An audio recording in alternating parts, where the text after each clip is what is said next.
Welcome to our channel. Hollywood Movie Review. Raiders of the Lost Ark 1981 Movie Review.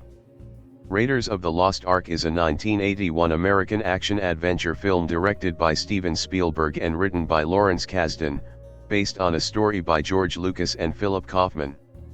Set in 1936, the film stars Harrison Ford as Indiana Jones, a globe-trotting archaeologist vying with Nazi German forces to recover the long-lost Ark of the Covenant, which is said to make an army invincible. Teaming up with his tough former romantic interest Marion Ravenwood, Karen Allen, Jones races to stop a rival archaeologist, René Belloc, Paul Freeman, from guiding the Nazis to the Ark and its power. Lucas conceived Raiders of the Lost Ark in the early 1970s. Seeking to modernize the serial films of the early 20th century, he developed the idea further with Kaufman, who suggested the Ark as the film's goal. Lucas eventually focused on developing his 1977 film Star Wars. Development on Raiders of the Lost Ark resumed that year when he shared the idea with Spielberg, who joined the project several months later. While the pair had ideas for set pieces and stunts for the film, they hired Kasdan to fill in the narrative gaps between them. Principal photography began in June 1980 on a $20 million budget, and concluded that September. Filming took place on sets at Elstree Studios, England, and on location mainly in La Rochelle, France, Tunisia, and Hawaii. Pre-release polling showed little audience interest in the film leading up to its release date on June 12, 1981, especially compared to Superman 2. However, Raiders of the Lost Ark became the highest-grossing film of the year, earning approximately $354 million worldwide, and played in some theaters for over a year. It was also a critical success, receiving praise for its set pieces, humor, and action sequences. The film was nominated for several awards, and won 5 Academy Awards, 7 Saturn Awards, and 1 BAFTA, among other accolades. Raiders of the Lost Ark is considered by critics to be one of the greatest films ever made and has had a lasting influence on popular culture, spawning a host of imitators across several media and inspiring other filmmakers. The United States Library of Congress selected it for preservation in the National Film Registry in 1999. Raiders of the Lost Ark is the first entry in what became the Indiana Jones franchise, which includes 4 more films: Temple of Doom, 1984, Last Crusade, 1989, Kingdom of the Crystal Skull, 2008, and Dial of Destiny, 2023, a television series, video games, comic books, novels, theme park attractions, and toys. In 1936, American archaeologist Indiana Jones recovers a golden idol from a booby-trapped Peruvian temple. Rival archaeologist René Belloc corners him and steals the idol. Jones escapes in a waiting float plane. After returning to the United States, Jones is briefed by 2 Army intelligence agents that Nazi German forces are excavating at Tanis, Egypt, and one of their telegrams mentions Jones's former mentor Abner Ravenwood. He deduces that the Nazis are seeking the Ark of the Covenant, which Adolf Hitler believes will render their army invincible. The agents recruit Jones to recover the Ark first. At a bar in Nepal, Jones reunites with Abner's daughter Marion, with whom he once had an illicit relationship, and learns that Abner is dead. The bar is set ablaze during a scuffle with Gestapo agent Arnold Todt, who arrives to take a medallion from Marion. Todt attempts to recover the medallion from the flames but only burns its image into his hand. Jones and Marion take the medallion and escape. Traveling to Cairo, the pair meet Jones's friend Salah, who reveals that Belloc is assisting the Nazis and that they have fashioned an incomplete replica medallion from the image burned into Todt's hand. Nazi soldiers and mercenaries attack Jones, and Marion is seemingly killed, leaving him despondent. An imam deciphers the medallion for Jones, revealing that one side bears a warning against disturbing the Ark and the other, which the Nazis do not possess, contains a correction to the measurements for the staff of Ra, which, when combined with the medallion, is used to locate the Ark. Jones and Salah realize the Nazis are digging in the wrong location, infiltrate the dig site, and use the medallion and a correctly sized staff of Ra to locate the Well of Souls, the Ark's resting place. They recover the Ark, a golden, intricately decorated chest, but Belloq and the Nazis discover them and seize it. Jones and Marion, whom Belloq has been holding captive, are sealed inside the well, but they escape, and Jones captures a truck carrying the Ark. Alongside Marion, Jones arranges to transport the Ark to London aboard a tramp steamer. A German U-boat intercepts them, seizing the Ark and Marion. Jones covertly boards the U-boat. The vessel travels to an island in the Aegean Sea, where Belloq intends to test the power of the Ark before presenting it to Hitler. On the island, Jones ambushes the Nazi group and threatens to destroy the Ark but surrenders after Belloq deduces that he would never destroy something so historically significant, also surmising that Jones wants to know if the Ark's power is real. The Nazis restrain Jones and Marion at the testing site as Belloq ceremonially opens the Ark but finds only sand inside. At Jones's instruction, he and Marion close their eyes to avoid looking at the opened Ark, as it releases spirits, flames, and bolts of energy that kill Belloq, Todt, and the assembled Nazis before sealing itself shut. Jones and Marion open their eyes to find the area cleared of bodies and their bindings removed. Back in Washington, D.C., the United States government rewards Jones for securing the Ark. Despite Jones's insistence, the agents state only that the Ark has been moved to an undisclosed location for top men to study. In a vast warehouse, the Ark is crated up and stored among countless other crates. Raiders of the Lost Ark also features Wolf Collar as Nazi officer Colonel Dietrich and Anthony Higgins as Major Gobler, Dietrich's right-hand man. Don Fellows and William Hootkins appear as United States Army intelligence agents Colonel Musgrove and Major Eaton, respectively. George Harris plays Simon Katanga, captain of the Bantu Wind tramp steamer, and Fred Sorensen portrays Jones's pilot Jock. Producer Frank Marshall appears as the flying wing pilot. Pat Roach appears as the Nazi who brawls with Jones by the flying wing and one of Todt's Nepalese Sherpas. Vic Tablian plays Jones's treacherous Peruvian guide Barranca and the monkey man in Cairo. Alfred Molina appears as Jones's traitorous guide Satipo in his film debut. Terry Richards portrays the Cairo swordsman shot by Jones. George Lucas conceived Raiders of the Lost Ark in 1973, shortly after finishing the comedy drama American Graffiti, 1973. An old movie poster of a heroic character leaping from a horse to a truck reminded Lucas of the early 20th century serial films he enjoyed as a youth, such as Buck Rogers, 1939, Zorro's Fighting Legion, 1939, Spy Smasher, 1942, and Don Winslow of the Navy, 1942. He wanted to make a B-movie modeled on those serials and conceived The Adventures of Indiana Smith, featuring a daring archaeologist named after his Alaskan Malamute dog. Around the same time, Lucas was trying to adapt the space opera serial Flash Gordon, 1936, but could not obtain the rights. He shelved the Indiana Smith project to focus on creating his own space opera, Star Wars, 1977. In 1975, Lucas discussed his serial film idea with his friend Philip Kaufman. The pair worked on a story for 2 weeks. Lucas imagined his character as a college professor and archaeologist adventurer, based on his own appreciation for archaeology and famous archaeologists like Hiram Bingham III, Roy Chapman Andrews, and Leonard Woolley. Kaufman removed Lucas's vision of Smith as a nightclub patron and womanizer, and suggested the Ark of the Covenant as the film's central goal, taking inspiration from hematologist Raphael Isaacs's theories on the physics of biblical miracles. The Ark provided a source of conflict for the hero and the Nazis, playing off Nazi leader Adolf Hitler's historical fascination with the occult. Lucas wanted Kaufman to direct the film, but because he was already committed to working on the western The Outlaw Josie Wales, 1976, Lucas paused the idea again and resumed working on Star Wars. In May 1977, Lucas vacationed in Hawaii to avoid any potential negative news about the theatrical debut of Star Wars, which he feared would fail at the box office. He invited Steven Spielberg to join him and his wife.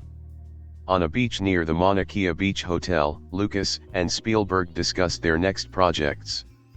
Spielberg wanted to direct a James Bond film, but Lucas pitched him The Adventures of Indiana Smith. Lucas still hoped Kaufman would direct it, but a few months later it was clear he could not participate and Lucas asked Spielberg to replace him. Lawrence Kasdan, Spielberg's recent discovery, was chosen to write the script. Kasdan had been working as a professional screenwriter for only a month, but Lucas agreed to hire him after reading his script for Continental Divide, 1981. In January 1978, Lucas, Kasdan, and Spielberg spent about 9 hours a day over 3 to 5 days at Lucas's assistant's house in Sherman Oaks, Los Angeles, developing Lucas's outline. Several ideas came from these discussions, including the boulder trap, the monkey in Cairo, Tote burning the medallion's imprint into his hand, and government agents locking the Ark away. Kasdan realized Spielberg and Lucas had several set pieces in mind, but they were looking for someone else to do the hard work of piecing them together. Spielberg hated the name Indiana Smith, believing it would remind audiences of the Steve McQueen character Nevada Smith. All three men agreed to use the surname Jones instead. The Indiana Jones character was based on actors Clint Eastwood and Toshiro Mifune, and the fictional character James Bond. Lucas also wanted Jones to be a kung fu practitioner and a playboy, funding his lifestyle with the spoils of his adventures, but Spielberg and Kasdan felt the character was complicated enough being an adventurer and archaeologist. Spielberg suggested making Jones an avid gambler or an alcoholic, but Lucas wanted Jones to be a role model who is honest and true and trusting. Both men felt it was important Jones be fallible, vulnerable, and as capable of comedic moments as well as serious ones. They intended him to be someone the audience could relate to and idolize. Lucas suggested Marion would have a romantic past, at the age of 11, with the much older Jones. Spielberg replied, "She had better be older." While Spielberg directed 1941, 1979, Kasdan used his office to write Raiders, taking inspiration from early 20th century serials and adventure films like Red River, 1948, Seven Samurai, 1954, and The Magnificent Seven, 1960. He wrote Jones as an antihero, an archaeologist reduced to grave robbing. Kasdan wanted a supporting cast with their own unique characteristics and believed it was important these characters had a memorable impact. He described how the hardest part of writing was explaining how Jones would fall into successive dangerous events and survive, and how he traveled between locations. In August 1978, after approximately 5 months, Kasdan completed his first draft. Spielberg described the draft as good but too long. Kasdan and Lucas collaborated to trim and refine it. The script was a globe-spanning tale set in the United States, Egypt, Greece, and Nepal. Several elements were cut, including a journey to Shanghai that would lead to a minecart chase and Jones using a gong to shield himself from gunfire, ideas later used in the prequel Indiana Jones and the Temple of Doom, 1984. To his frustration, much of Kasdan's love story between Jones and Marion was trimmed, as were scenes showing the mutual attraction between Marion and Belloc. The screenplay was completed by December 1979. Lucas wanted to fund Raiders of the Lost Ark himself, but lacked the money. Lucasfilm offered the project to several Hollywood studios. They rejected it, in part because of the proposed $20 million budget but also because of the deal Lucas offered. He wanted the studio to provide the budget, have no creative input and allow him to retain control of the licensing rights and any sequels. The studios considered this deal unacceptable. They were also hesitant because Spielberg had delivered a succession of films over schedule and over budget. His recent effort, 1941, was both over budget and a critical failure. However, Lucas refused to do the project without Spielberg. When the project was offered to Paramount Pictures, President Michael Eisner compromised with Lucas, accepting his deal in exchange for exclusive rights to any sequels and severe penalties for exceeding the schedule or budget. Lucas reportedly negotiated a salary between $1 million and $4 million plus a share of the gross profits, though a separate report stated he received only net profits. Spielberg received up to $1.5 million as director and a share of the gross profits. Producer Frank Marshall, who had experience on smaller independent films, was hired because Spielberg believed he would keep the film on schedule and budget. Spielberg also hired cinematographer Douglas Slocum and production designer Norman Reynolds because he liked their previous works, and his longtime collaborator Michael Kahn as editor. Lucas served as a second unit director on the film's executive producer, along with his acquaintance Howard Kazanjian, whom Lucas believed would be a disciplined influence and not indulge the filmmaker's larger ambitions. He also brought in his longtime collaborator Robert Watts as associate producer and production manager. Paramount mandated a filming schedule of 85 days. Lucas, Spielberg, and Marshall agreed on a self-imposed 73-day schedule. Spielberg was determined to avoid criticism for another schedule overrun. 6 months of pre-production began in December 1979. Spielberg preferred to spend a year in pre-production, but worked at a faster pace to keep the budget low. Spielberg and Lucas were both simultaneously working on other projects. Artists Ed Veros, Dave Negrin, Michael Lloyd, and Joe Johnston provided extensive storyboarding, with over 80% of the script represented, equaling approximately 6,000 images. This helped Spielberg pre-visualize scenes and limit the time taken to set up shots.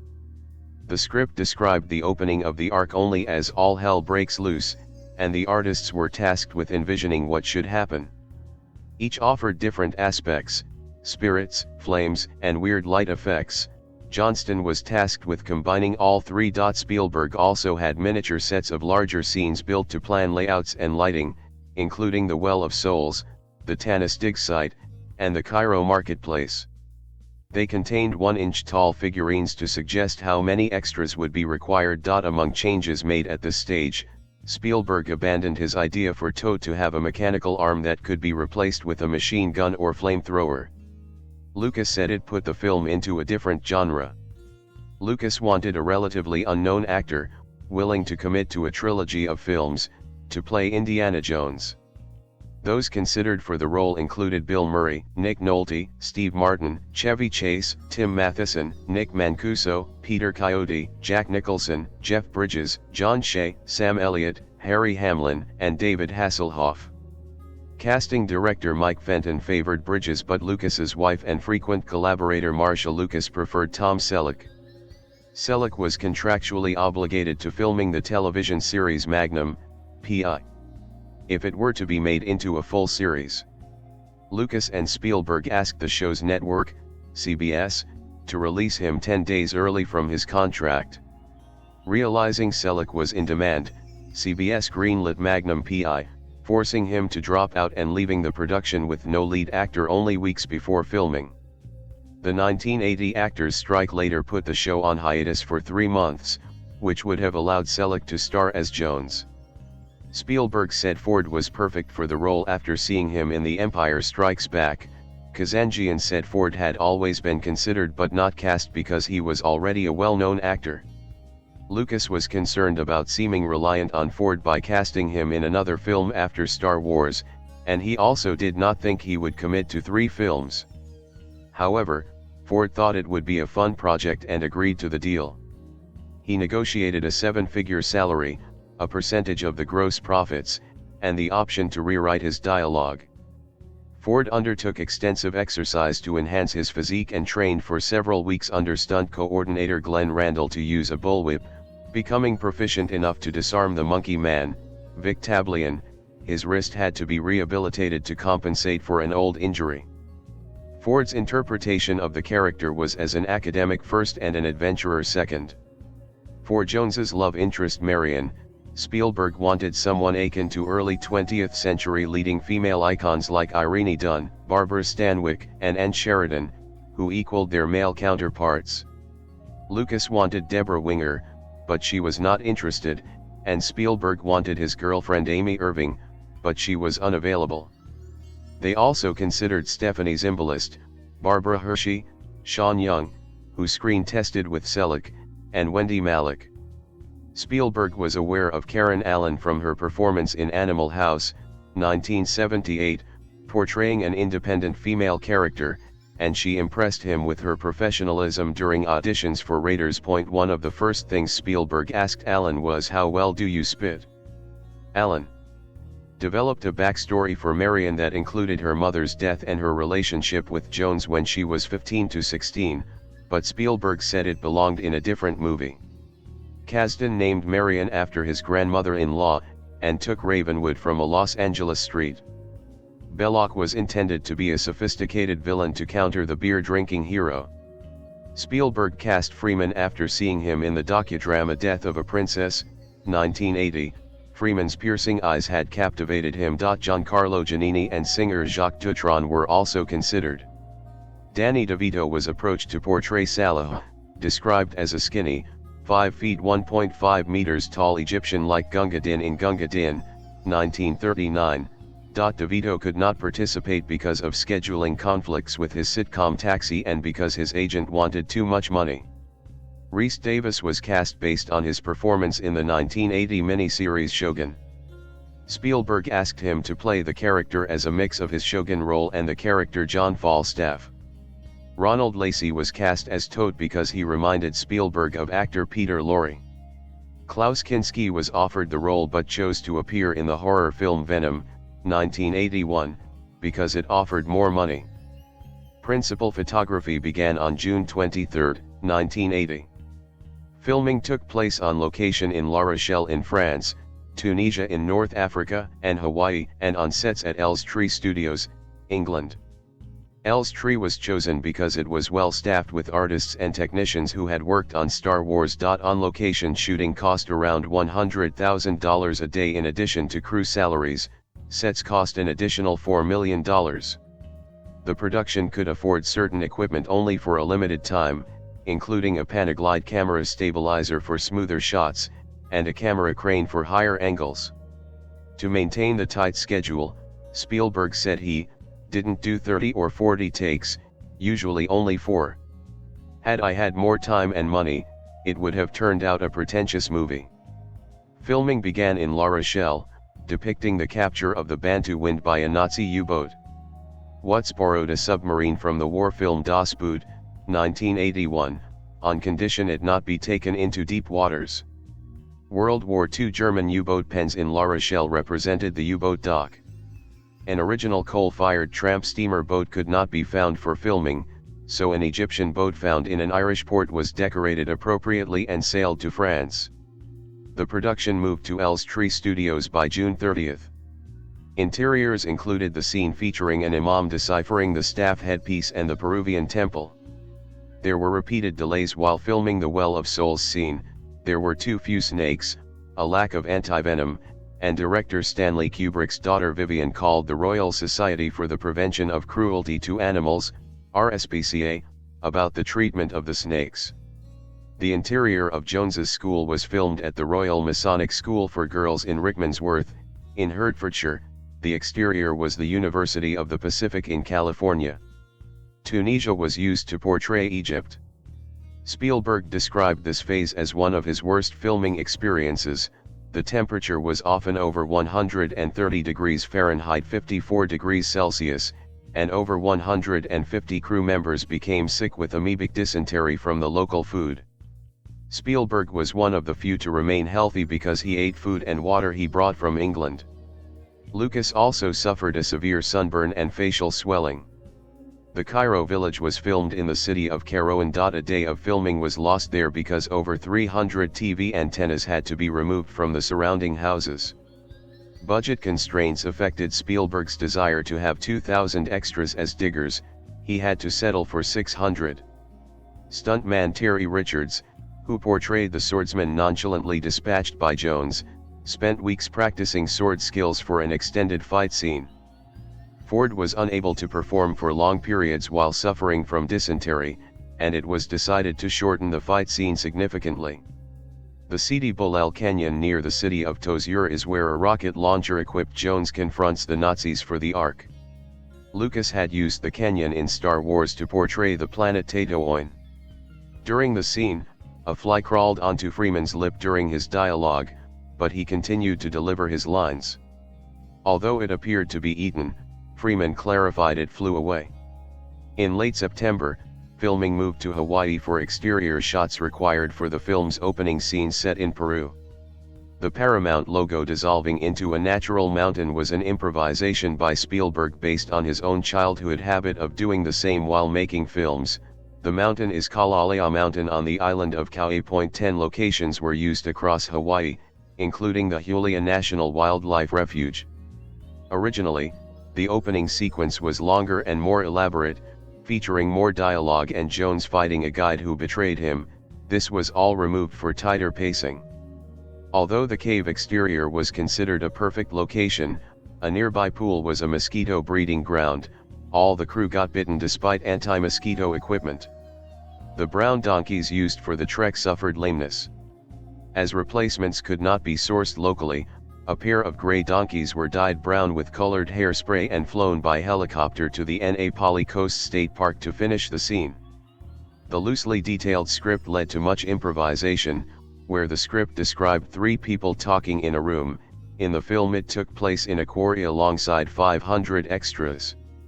Scenes like a student of Jones's flashing the love you message written across her eyelids and Marion putting on a dress to conceal a weapon were also improvised.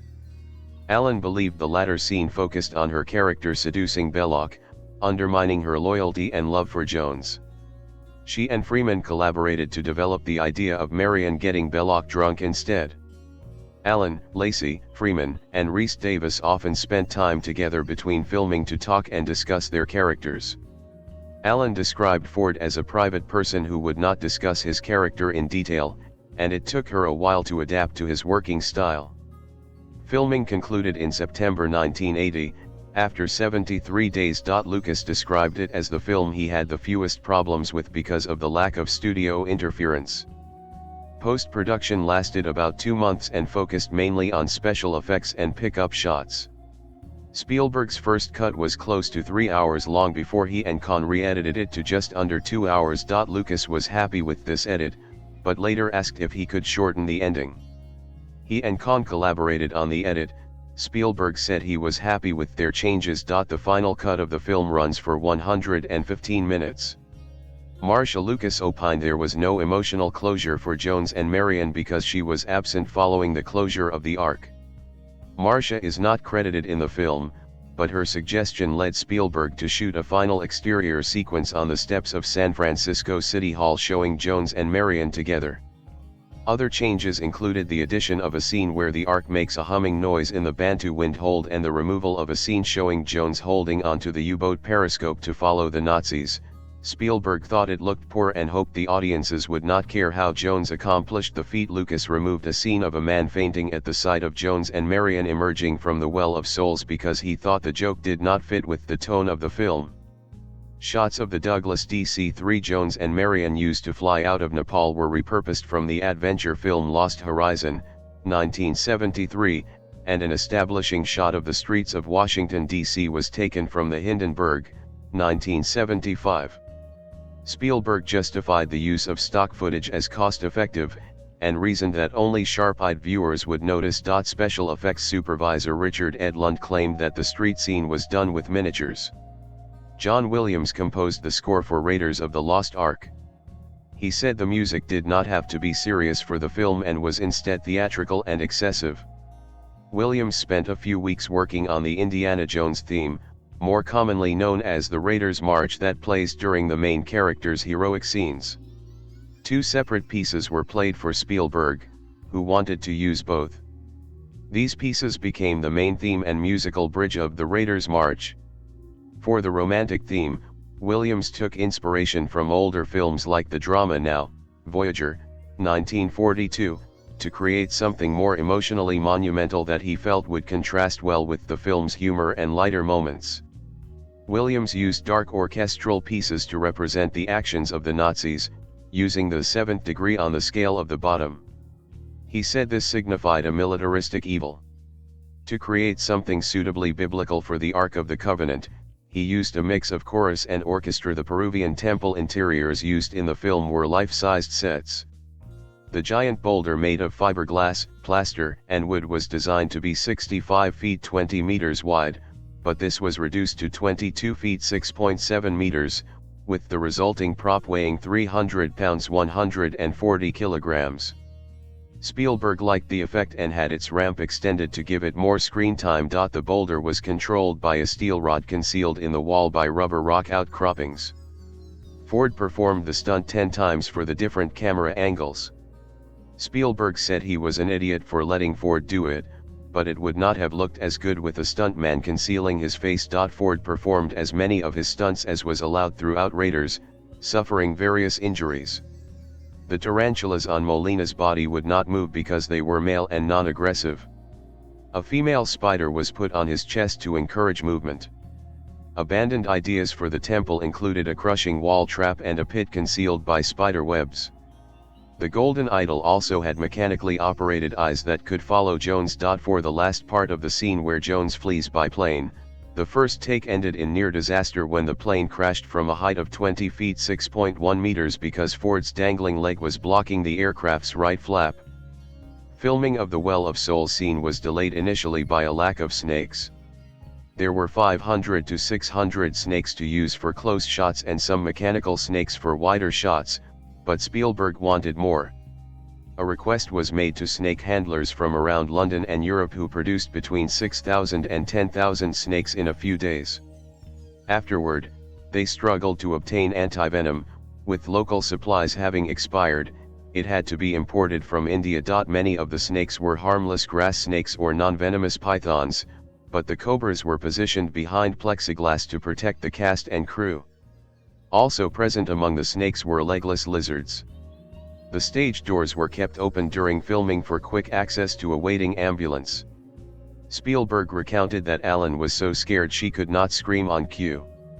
He dropped a dead serpent on her to elicit a genuine reaction. Alan said she got used to the creatures after 3 to 4 days. Animal handler Steve Edge donned a dress and shaved his legs to stand in for Alan at specific points. Vivian Kubrick's complaint to the RSPCA about the perceived poor treatment of the snakes required production to cease while safeguards were added.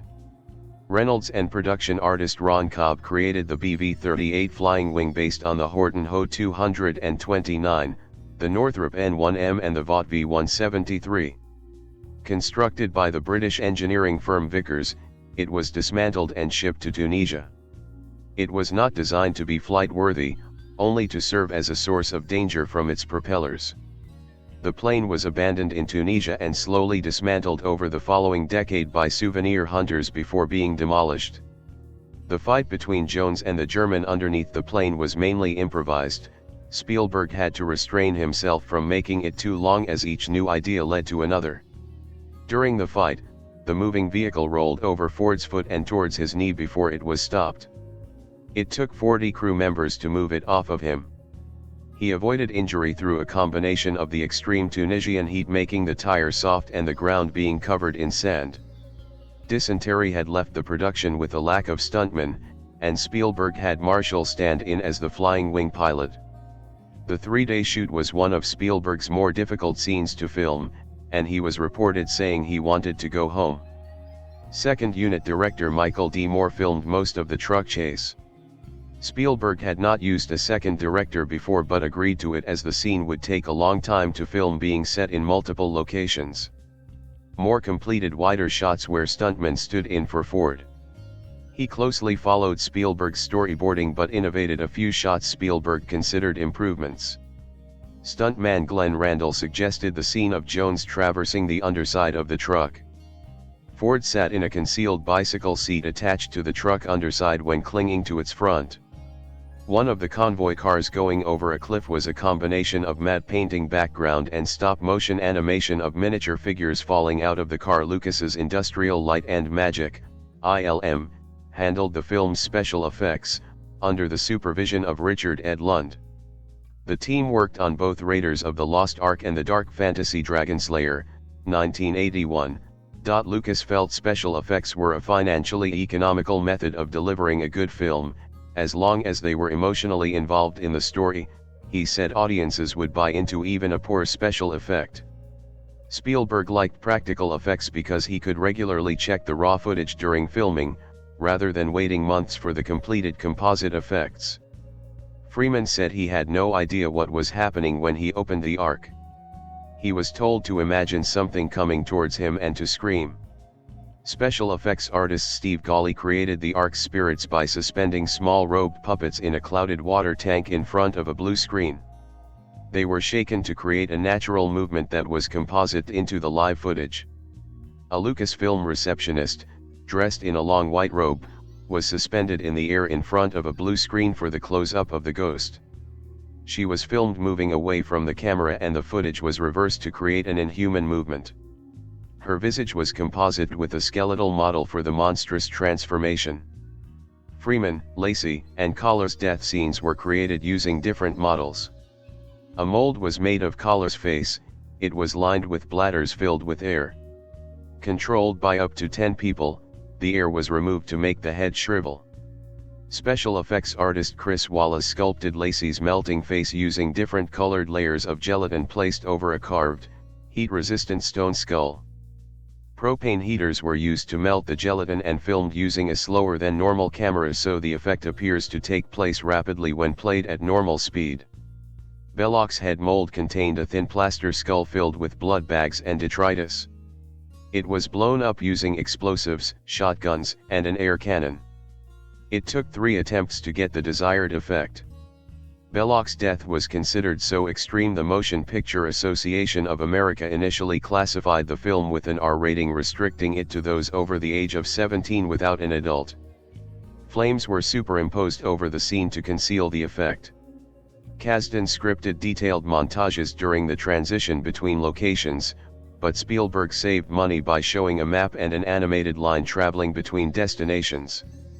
Skulls and rotting bodies made by chief makeup artist Tom Smith filled the Well of Souls catacombs. To get the monkey to perform a Nazi salute, the trainer hit it on the head to make it touch the affected area. When this did not work, the filmmakers hung a grape over its head to encourage it to reach up. It took 50 takes to capture. A partially deaf rat was used for the scene of the Ark humming in the hold of the Bantu wind, giving it a unique and unnatural head movement. Matte paintings were used to create more elaborate backgrounds. These included the establishing shot of Marion's Nepalese bar and the warehouse where the Ark is later stored, the latter painted by Michael Pangrazio. Spielberg disliked the painting of the China Clipper plane, by Alan Maley, as he did not think it looked real against the water they had filmed. Jones's attire, a leather jacket and khaki pants, was based on Humphrey Bogart's In the Treasure of the Sierra Madre, 1948, and Charlton Heston in Secret of the Incas, 1954. Costume designer Deborah Knott-Ullman Landis dumped boxes of hats on the floor for Ford to try on. After picking the right style, she purchased an Australian model she aged with Fuller's Earth and mineral oil, and then scrunched beneath a bed. The hat allowed them to create a recognizable image even in silhouette. Designer Ralph McQuarrie was responsible for the Ark decorations. Spielberg wanted a moodier film noir lighting style like in The Informer, 1935. In contrast, Slocum wanted to make things brighter and used backlighting to create a greater depth of field. Spielberg preferred his changes. Slocum often employed natural light, using solar position predictions to plot a scene's layout. Spielberg liked the beams of sunlight glimpsed through scenery and tasked special effects artist Kit West with using a smoke machine to create artificial sunlight shards. For the bar fight, Spielberg wanted pitch-black shadows on the wall, but the lighting required to achieve this would have shrouded the actor's eyes. He settled for subtler shadings. He also wanted to illuminate the Well of Souls with a lighting effect through the ceiling opening, but once this was sealed it no longer made sense. The flaming torches used in the scene did not provide enough light, so he opted to use an artificial light source. Spielberg noted Alan always looked beautiful in her scenes because Slocum spent twice as long setting up her lighting as he did Ford's. Sound effects supervisor Ben Bird recorded the film's many sounds.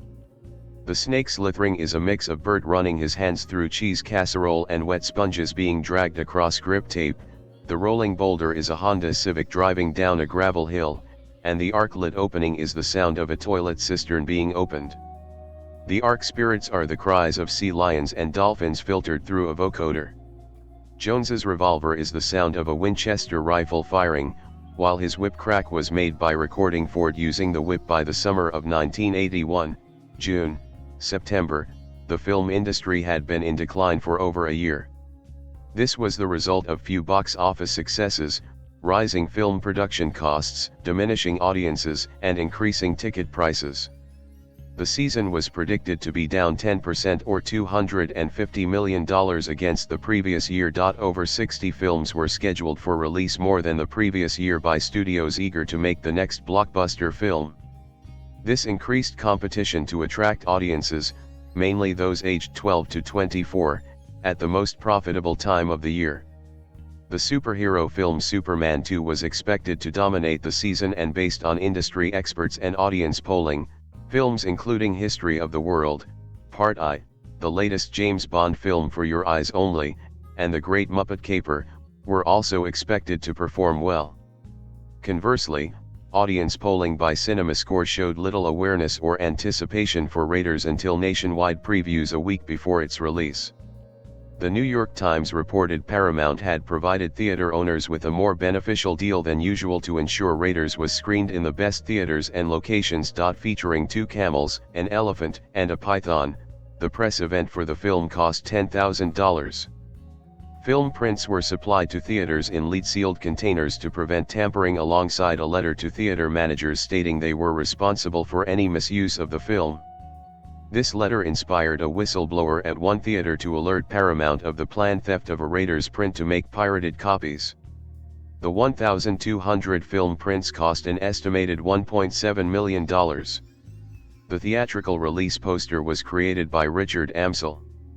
In the United States, US, and Canada, Raiders of the Lost Ark was released on June 12, 1981, in 1,078 theaters. The film earned $8.30 million, an average of $7,705 per theater, and finished as the #1 film of the weekend, ahead of the debuts of Clash of the Titans, $6.6 million, and History of the World, Part I, $4.9 million.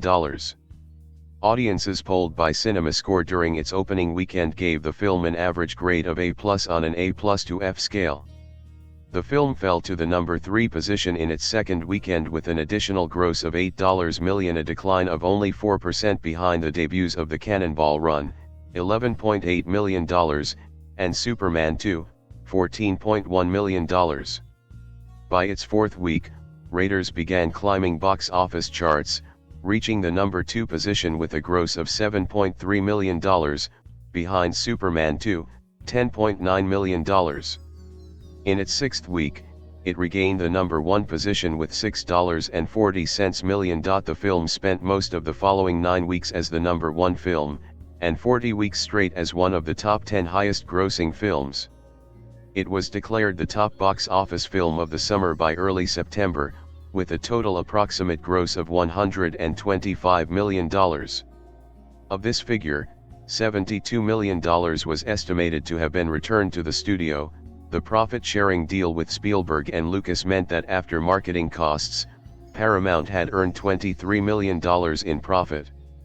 The film remained a steady success.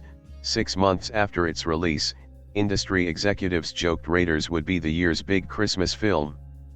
3584 The film officially left theaters on March 18, 1982, although some were still playing it by July. Raiders earned an approximate total box office gross of $212.2 million, making it the highest-grossing film of 1981, ahead of On Golden Pond, $119.3 million, Superman 2, $108.1 million, and Stripes, $85.3 million. An estimate by Box Office Mojo suggests over 77 million tickets were bought to see the film. Raiders remains the leggiest film ever released, referring to the difference between the highest weekend gross and the time taken to achieve the overall total gross. Outside the US and Canada, Raiders earned a further $141.7 million, making it the highest-grossing film ahead of For Your Eyes Only, $140.5 million, and Superman 2, $82.2 million. In total, the film earned a worldwide gross of $354 million, making it the highest grossing film of 1981 worldwide, again ahead of For Your Eyes Only, $195.3 million, and Superman 2, $190.4 million. Raiders has been re-released several times, first in July 1982, when it earned an additional $21.4 million, and again in March 1983, when the film earned an additional $11.40 million. A remastered IMAX version, supervised by Spielberg, was released in 267 US and Canadian theaters.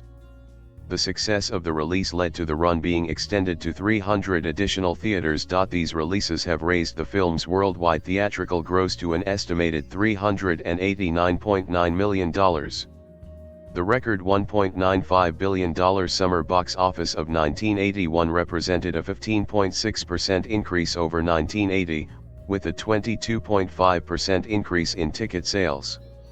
This success was attributed mainly to Raiders and Superman 2. The most successful film genres of the year offered fun, comedy, and escapism. Superman 2 broke box office records, but it was Raiders that earned the most money and played in theaters for over a year. The New York Times reported that audiences considered other films only if both Superman 2 and Raiders were sold out. It became one of the top 4 highest-grossing films ever, a list dominated by Lucas and Spielberg, with The Empire Strikes Back, Jaws, and Star Wars. Raiders of the Lost Ark was released to general critical acclaim. The National Board of Review and critic Vincent Canby listed it as one of the 10 best films of the year. Canby labeled the film an instant classic and one of the most humorous and stylish American films ever made. He described it as having refined the old serial films into their most perfect form for a modern audience. Roger Ebert called it a series of breathless and incredible adventures inspired by and celebrating childhood stories told in comic books and movies.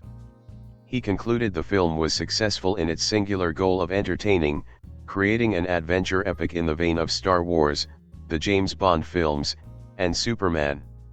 Writing for The Hollywood Reporter, Arthur Knight said a constant stream of thrills kept the film moving at a steady pace. Writing for Variety, Stephen Klein called the film exhilarating escapist entertainment. He continued that the film successfully balanced action, comedy, and suspense with mystical mythologies. Michael Sragow described it as the ultimate Saturday action matinee. Gene Siskel said it was as entertaining as a commercial movie could be, the kind of film that makes children excited about cinema. Richard Schickel called it a return to form for Spielberg, demonstrating a competence not seen since Jaws. He described it as a film Walt Disney would have made were he still alive, featuring an enchanting combination of fantasy and cinematic movement. Stanley Kaufman said while the film's thrills did work on him, the frequency eventually irritated him. He criticized the film's reliance on nostalgia and updating older films instead of innovating new ideas. Pauline Kael was critical of the film, saying Lucas and Spielberg had thought like marketers in creating a film that would appeal to the broadest masses. Kael said though Raiders was a sophisticated update of older serials, avoiding cliches with clever editing, it was too focused on surpassing each previous action spectacle to the detriment of characterization or plot progression. She opined the failure of 1941 had made Spielberg too cautious, and scenes evidenced he was rushing and not achieving the best possible take as in his previous work. Lucas later named a villain in his 1988 fantasy film Willow after Kael. Dave Kehr said the constant rush between set pieces felt monotonous. He also criticized the story for allowing the hero to choose to rescue the Ark over his romantic interest on multiple occasions, believing it made Indiana Jones difficult to support. Ebert said the amusing and unusual characters elevated the film beyond just a technical accomplishment. He described Ford's performance as taciturn and stubborn character in the vein of Humphrey Bogart in The Treasure of the Sierra Madre, but with the ability to laugh at himself. Klein said Ford's performance was riveting, marking a major career highlight. Canby described Ford and Allen as both endearingly resilient. Ebert said Allen gives Marion a charming toughness. Knight appreciated Marion did not become idiotic when the male star was in danger. His review concluded the character was the definition of an activist. Srigow said Alan's physical performance made her every bit the equal of Ford, and her vitality provided a positive counter to Ford's deadpan performance. Cale was critical of many cast performances, feeling they were stilted and heavily scripted. She singled out Freeman for praise, however, for continuing his performance after a fly crawled into his mouth. Freeman jokingly called it the best review of his career. Klain praised the film's performances, including Lacey's toad, which he called the most outrageously offensive Nazi stereotype seen on screen since World War II. Canby, Night, and Variety singled out the opening of the Ark as one of the film's best special effects. Knight said the effects artists deserved a special accolade for their work. Canby described it as a visual display as dazzling as the denouement of Spielberg's Close Encounters of the Third Kind. Ebert said the truck chase stunt was the best he had ever seen, ahead of those in films like Bullitt, 1968, and The French Connection, 1971. Algian Harmetz, Klain, and Siskel asserted the film's PG rating, meaning any child could see it unsupervised, was too lenient for such a scary film filled with a variety of on-screen deaths. An intermediate rating between PG and R, PG-13, would not be introduced until 1984, in part a response to the violence of the Indiana Jones prequel, Indiana Jones and the Temple of Doom. Some children were reported to have suffered nightmares afterward. At the 1982 Academy Awards, Raiders of the Lost Ark received 5 awards: Best Art Direction, Norman Reynolds, Leslie Dilley, and Michael D. Ford; Best Film Editing, Michael Kahn; Best Sound, Bill Varney, Steve Moslow, Greg Landacre, and Roy Charman; Best Sound Editing, Ben Burt and Richard L. Anderson; and Best Visual Effects, Richard Ed Lund, Kid West, Bruce Nicholson, and Joe Johnston. The film received a further 4 nominations: Best Picture, Best Director, Best Cinematography, and Best Original Score. It tied with the drama film Ragtime for the 3rd most nominations, behind On Golden Pond and Reds. For the 39th Golden Globe Awards, Raiders received 1 nomination for Best Director. At the 9th Saturn Awards, Raiders won 7 awards, including Best Fantasy Film, Best Actor, Ford; Best Actress, Allen; Best Director, Best Music, Williams; Best Writing, Kasdan; and Best Special Effects, Ed Lund. Spielberg received a Directors Guild Award nomination. The 35th British Academy Film Awards earned the film 1 award for Best Production Design, Reynolds, and a further 6 nominations: Best Film, Best Supporting Actor for Elliott, Best Original Music, Best Cinematography, Best Editing, and Best Sound for Charman, Bird, and Bill Varney. The film also received a Grammy Award for Williams' score, a People's Choice Award for Favorite Motion Picture, a Hugo Award for Best Dramatic Presentation, and a nomination for Best Original Screenplay at the 34th Writers Guild of America Awards.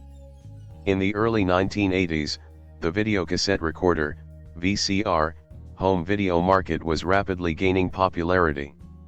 In previous years, VHS sales were not a revenue source for studios, but by 1983 they could generate up to 13% of a film's total revenue. The US and Canadian cassette rights could generate $500,000 alone.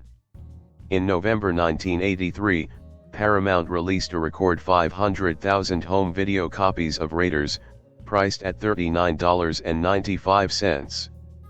Paramount priced their home videos significantly lower than their competition, reasoning it would broaden the sales audience and promote home video watching. By September 1985, over 1 million copies of the film had sold, making it the best-selling VHS of its time. In 1991, McDonald's launched possibly the largest video sales promotion to date, during which videocassettes of the first 3 Indiana Jones movies were sold at their restaurants for $5.99 each. Almost 10 million cassettes of the Indiana Jones series had been sold by this point. This promotion was expected to sell at least 5 million more. By 2000, the film was marketed as Indiana Jones and the Raiders of the Lost Ark for consistency with other titles in the franchise. In 2003, the film was released on DVD as a bundle with the other two films in the franchise. Like the VHS, it was a success, selling over 1 million units and becoming the fastest-selling DVD box set. This set introduced additional materials including Making the Films, a 2-hour documentary about the making of the films including deleted scenes, and Behind the Scenes, a series of archival featurettes. The film and its sequels were released as a collection on Blu-ray disc in 2012, as Indiana Jones, The Complete Adventures. Spielberg worked on the film's restoration for the higher quality format. This release included the additional content of previous releases. For its 40th anniversary in 2021, the film was released in a remastered 4K resolution Ultra HD Blu-ray based on the original film negative, as part of a box set including the series' other films. This version was released individually in 2023. Raiders of the Lost Ark has been represented across a wide variety of merchandise, including comic books, video games, novels, Lego sets, action figures, and vehicles, play sets, candles, and board games. It has received several game adaptations. Raiders of the Lost Ark was released in 1982 for the Atari 2600 console. A pinball game, Indiana Jones, The Pinball Adventure, was released in 1993, and a platform game, Indiana Jones's Greatest Adventures, was released for the Super Nintendo Entertainment System the following year. Indiana Jones and the Infernal Machine, 1999, includes a bonus level that returns players to the Peruvian temple. The Lego-themed adventure game Lego Indiana Jones, The Original Adventures, 2008, and its 2009 sequel Lego Indiana Jones 2, The Adventure Continues represent the film and its sequels. A 1984 board game, The Adventures of Indiana Jones role-playing game, was poorly received, and when the manufacturer lost the license later that decade, all remaining copies had to be burned. All that remained from the destruction were encased in plastic and turned into the Diana Jones Award, Diana Jones being the only legible part of the burnt remains. A novelization of the film, written by Campbell Black, was released in 1981. The book was a worldwide sales success and included details not present in the film. Among them is Marion was aged 14 when she and Jones began their relationship. The staff of RA Headpiece has explicit instructions not to look at the opened Ark, and Brody finds Jones at home after having just entertained one of his students. Black, who was paid $35,000 plus royalties, sued Lucasfilm in 2005 for not paying him his percentage of the book sales profits. Marvel Comics produced a comic book adaptation of the film shortly after its release. The Indiana Jones Epic Stunt Spectacular is a live amusement show at Walt Disney World Resort, Florida, that has been in operation since 1989. It features several live stunts based on set pieces from the film. Raiders of the Lost Ark was also one of several films that made up the Great Movie Ride, 1989 to 2017. Raiders can be interpreted as a Jewish fantasy about punishing the Nazis for the Holocaust. Spielberg is Jewish, and the Ark is a Jewish artifact described as holding the Ten Commandments passed down to the Jewish people by God. In biblical descriptions, the Ark is a gold-plated wooden box that must be carried with poles because it is too holy to be touched.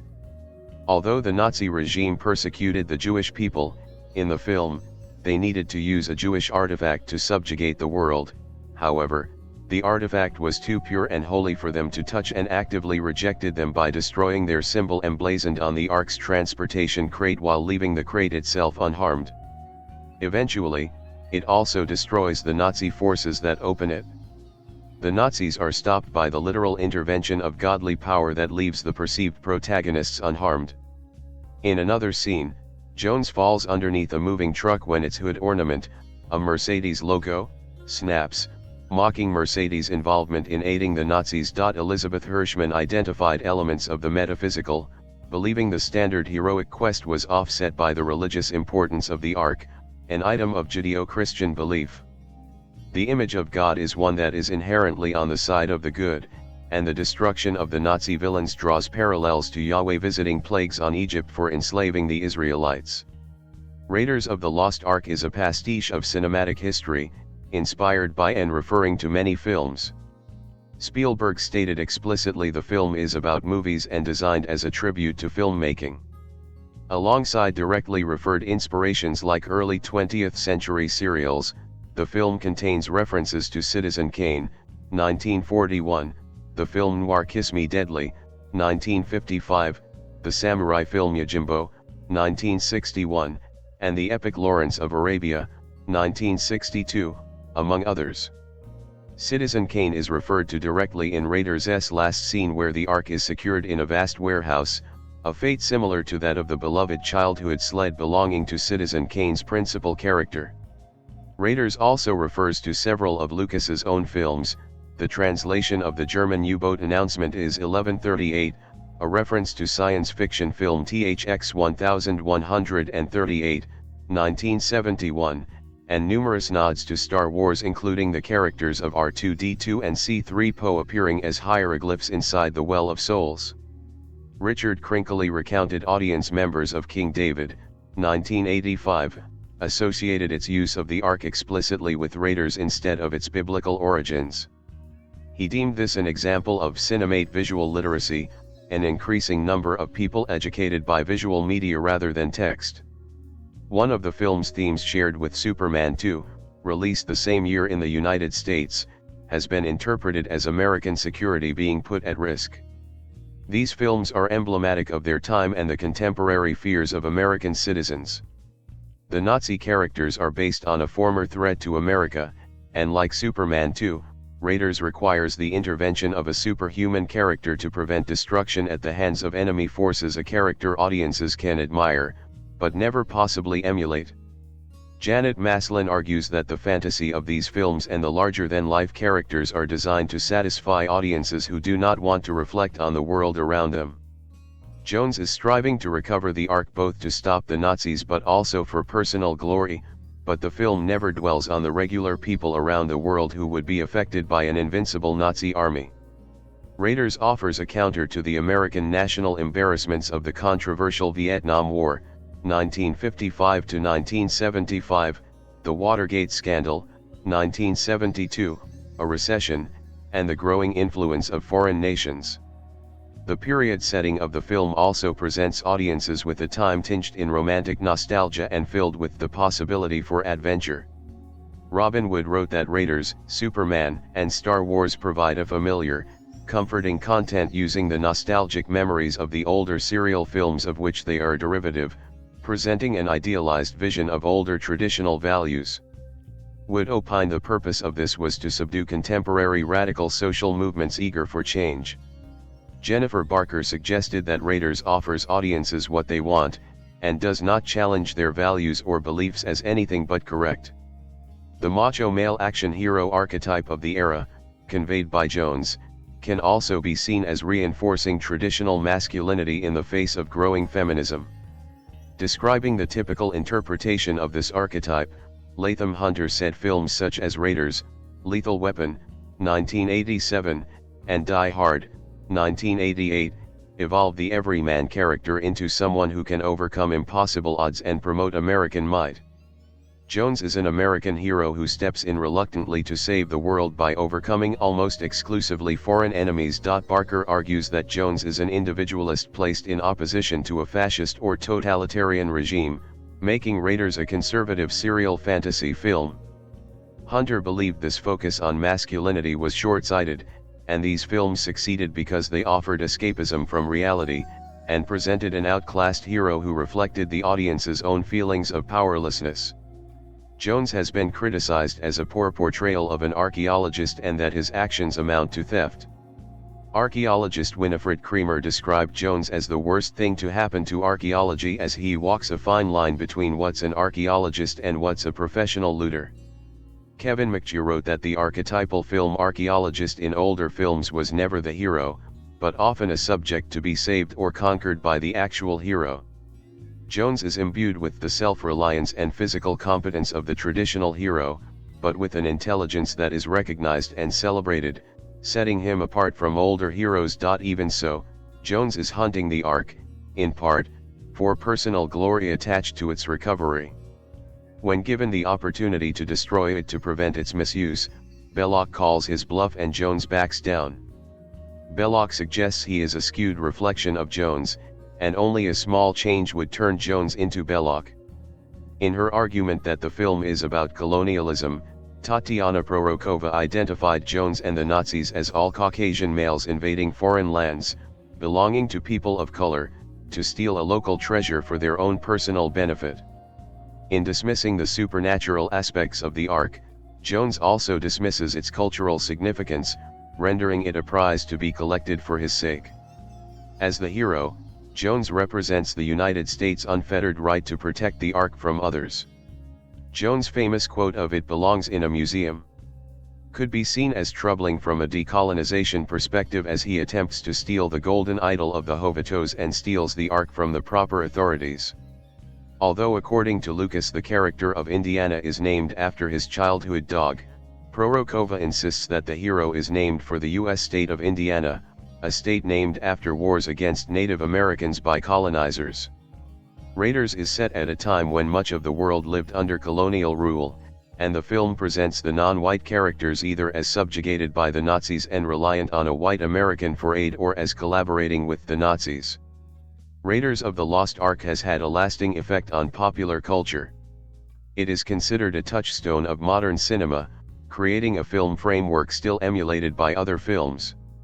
Spielberg has said he considers it the most perfect film of the series because he never wanted to modify it or change anything about it. Ford's performance led to his casting in the 1982 science fiction cult classic film Blade Runner. Kasdan became one of the most in-demand writers in Hollywood, and helped write Lucas's Star Wars sequel, The Empire Strikes Back, 1980. Despite opening new opportunities for Ellen, she expressed disappointment with the film because her character was motivated more by her relationship with Jones and financial gain than with her father and his obsession with the Ark. She unsuccessfully lobbied for rewrites to address this and explore her character further. Even so, Allen affirmed that many women and girls had appreciated and been inspired by her character. 40 years after the film's release, Allen affirmed she still received positive feedback from young women. Shortly after the film's release, Stanley Rader and Robert Kahn filed a lawsuit against the filmmakers for $210 million alleging the film was based on Ark, a screenplay and unpublished novel by Kahn. The outcome of this lawsuit is unknown. The film led to an increase in students studying archaeology, and many modern archaeologists have cited the film as an inspiration. Rhys Davis said he had met over 150 lecturers, professors, and archaeologists who told him their interest in the field began with the film. The original Indiana Jones costume, hat and jacket were stored indiscriminately after filming, at Lucas's Skywalker Ranch, until 2012. Not Ullman Landis recovered the items to be exhibited as part of a Hollywood costume display at the Victoria and Albert Museum in London. In 1999, the United States Library of Congress selected the film to be preserved in the National Film Registry for being culturally, historically, or aesthetically significant. Assessing the film's legacy in 1997, Bernard Weinraub opined the decline in the traditional family G-rated film, for general audiences, probably began with Raiders of the Lost Ark. He continued, whether by accident or design, the filmmakers made a comic non-stop action film intended mostly for adults but also for children. Lucas's frequent collaborator Gary Kurtz said that Raiders of the Lost Ark marked the turning point where Lucas became convinced that audiences cared more about the roller coaster ride than the story. Authors, actors, and filmmakers have spoken of their appreciation for Raiders of the Lost Ark or cited it as an inspiration in their own careers, including Chris Carter, Hugh Jackman, Glenn Powell, Simon Kinberg, John Turteltaub, Michael Bay, Dan Brown, M. Night Shyamalan and Joe Johnston. The experience had an explicit influence on Johnston's directorial effort Captain America, The First Avenger, 2011, including character designs. Director Steven Soderbergh released a black and white edit of the film in 2014, removing all the original sounds, intending for viewers to focus on Spielberg's staging and editing. During the COVID-19 pandemic, it was among the action films director James Gunn recommended people watch, and one of the 35 films recommended by The Independent. The film has inspired or been referred to in other media including film, television shows, and video games. Between 1982 and 1989, in Ocean Springs, Mississippi, children Chris Strompolos, Eric Zala, and Jason Lamb made an amateur remake of the film, Raiders of the Lost Ark, the adaptation. Spielberg congratulated the trio on their accomplishment. Raiders of the Lost Ark is considered one of the greatest films ever made. As part of his The Great Movies series, Ebert said while the special effects had not aged well, they were perfect for this type of film. He concluded it was a whiz-bang slamorama made with heedless joy. The British Film Institute called it one of the 10 greatest action films of all time, saying for all its barnstorming staging and boyzone adventure larks, its refreshing indie's greatest foil comes in 3 dimensions: the hard-drinking, wisecracking, upstagingly brilliant Karen Allen. A 2014 poll of 2,120 entertainment industry members by The Hollywood Reporter ranked it the 13th best film ever made. It is also listed in the film reference book 1001 Movies You Must See Before You Die. On Rotten Tomatoes, the film holds a 94% approval rating from the aggregated reviews of 157 critics, with an average rating of 9.3/10. The consensus reads, featuring bravura set pieces, sly humor, and white-knuckle action, Raiders of the Lost Ark is one of the most consummately entertaining adventure pictures of all time. The film has a score of 86 out of 100 on Metacritic based on 15 critics, indicating universal acclaim. In 2005, the Writers Guild of America's, UGA, listed the film's screenplay as the 42nd greatest screenplay of the preceding 75 years on their 101 greatest screenplays list. Empire listed the film at number 2 on its 2008 list of the 500 greatest movies of all time, behind the 1972 crime film The Godfather. They said, "No adventure movie is quite so efficiently entertaining." In 1997, the American Film Institute ranked Raiders number 60 on its 100 Years, 100 Movies list recognizing the best American films. They reassessed to number 66 in the 2007 anniversary edition. On the AFI's list of the 100 best thrills, the film was ranked number 10, and the 2003 list of the 100 best heroes and villains ranked the Indiana Jones character as the number 2 hero, behind Atticus Finch from To Kill a Mockingbird, 1962. Several publications have ranked it as one of the greatest films of all time, including number 2 by Empire, number 5 by Time Out, and number 19 by MSN. It has also appeared on lists of the best action films, including number 2 by IGN, number 9 by Time Out, down from number 2 in an earlier ranking, and number 11 by The Guardian and The Daily Telegraph. IGN also named it the best action film of the 1980s. Rotten Tomatoes and Esquire have labeled it one of the greatest adventure films. Film critic Bill Jeberai, writing for Rolling Stone, considered it the best film in Spielberg's filmography as of 2018, stating that its effects and technique are dazzling. It's a perfect blend of jaw-dropping spectacle and the sort of actor-driven movie moments that are redolent of golden age of Hollywood classics, and it's as perfect a piece of pure, uncut entertainment as anyone has produced in the last few decades. Channel 4 viewers in the United Kingdom ranked Raiders as the 20th best family film of all time in 2005. In the 2010s, Empire magazine readers named it the 7th best film of all time, and it was ranked the 16th best film of all time, based on IMDb and Rotten Tomatoes user votes and critical ratings. Readers of the Los Angeles Times voted it the number 1 summer film, ahead of competition including Jaws and Alien, 1979. A 2013 episode of the sitcom The Big Bang Theory, The Raiders Minimization, argues that Jones accomplishes nothing in Raiders, as the Nazis would have eventually found the Ark, opened it, and died regardless of Jones's actions.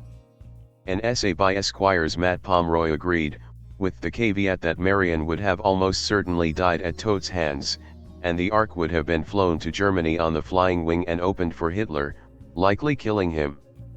However, Jones's involvement ensures the Americans secure the Ark, preventing the Germans from using it. The success of Raiders of the Lost Ark has spawned 4 other films. Indiana Jones and the Temple of Doom was in development by 1982, while the original was still in theaters. A narrative prequel to Raiders, Temple of Doom follows Jones's quest to recover sacred stones and liberate the slaves of a thuggy cult leader.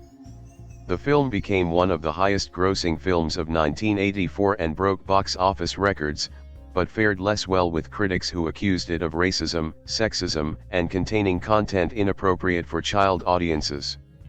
A narrative sequel to Raiders, Indiana Jones and the Last Crusade, was released in 1989. It serves as the final film of the original trilogy and follows Jones and his father, portrayed by Sean Connery, on a quest to recover the Holy Grail. Like its predecessor, The Last Crusade broke box office records, becoming one of the year's highest-grossing films. It was also well received by critics. Spielberg has said the film was, in part, an apology for the reception to Temple of Doom. Following the conclusion of the film series, Lucas developed a television series, The Young Indiana Jones Chronicles, 1992 to 1993, featuring Ford and other actors as Jones at different ages. A 4th film was released in 2008, titled Indiana Jones and the Kingdom of the Crystal Skull. It features the return of Alan as Marion Ravenwood and introduces Shia LaBeouf as her and Jones's son. The setting moved from the 1930s to the 1950s, pitting Jones against Russians to recover a crystal skull. The film was a financial success but polarized critics and fans.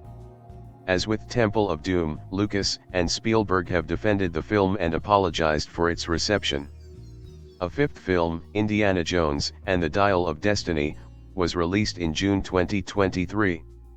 Novels, comic books, and video games have also been released detailing the further adventures of Indiana Jones and his supporting cast from the films.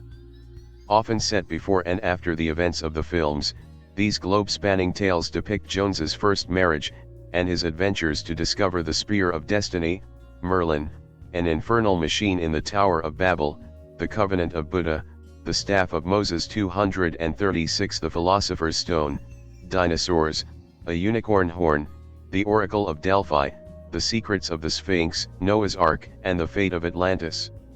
Jones is sometimes aided by Salah in his conflicts against Belloc and Lao Che, from Temple of Doom, among others. Travel back with me, if you will, to June 12, 1981. Ronald Reagan was president. Major League Baseball was on strike. And a film titled Raiders of the Lost Ark hit the silver screen. Featuring the now iconic character Indiana Jones, the film has grossed more than $248 million in its lifetime.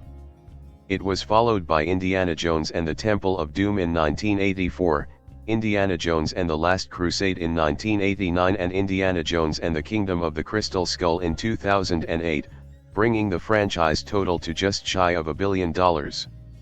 But now that the 5th film in the franchise, Indiana Jones and the Dial of Destiny, is set to release at the end of this month, Fathom Events is re-releasing Raiders of the Lost Ark.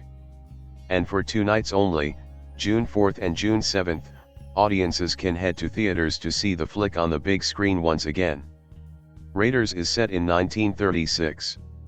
It tells the story of how Dr. Jones, a professor of archaeology, expert on the occult and obtainer of rare antiquities, he's called, races against the Nazis to locate the lost Ark of the Covenant.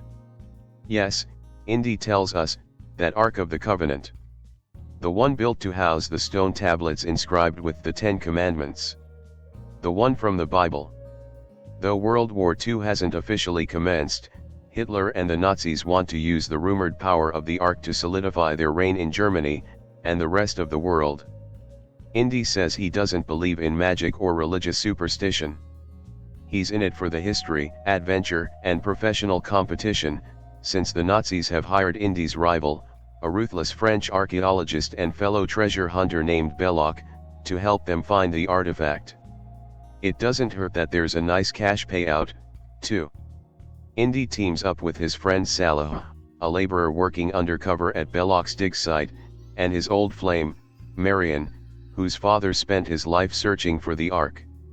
And soon they're involved in sword fights, car chases and what might be the greatest archaeological discovery in history. Friends risk their lives to help each other. Marion helps tend a few of Indy's wounds in one scene. Indy goes through a brief crisis of identity regarding the Ark's fate. On the one hand, he wants to be the man who discovers the artifact and what's inside. On the other, he knows that the Ark deserves a certain level of respect, even though he claims he doesn't believe in the religious aspects, and may even be better off unfound. In the end, he says that it's more important to protect the Ark from being misused than trumpeting the biggest archaeological discovery of all time. Indy and his friends do, in fact, find the Lost Ark of the Covenant. And based on what I've read in Exodus about the appearance of the Ark, I'd say the set designers did a pretty good job of recreating it as a prop for this movie. A few characters incorrectly assume that the rumored power of the Ark comes from the religious artifact itself. Though an Egyptian pharaoh did write about honoring the Ark's Hebrew god. A few even advise Indy not to pursue it. They reference biblical passages, religious history, and describe it as an object of death.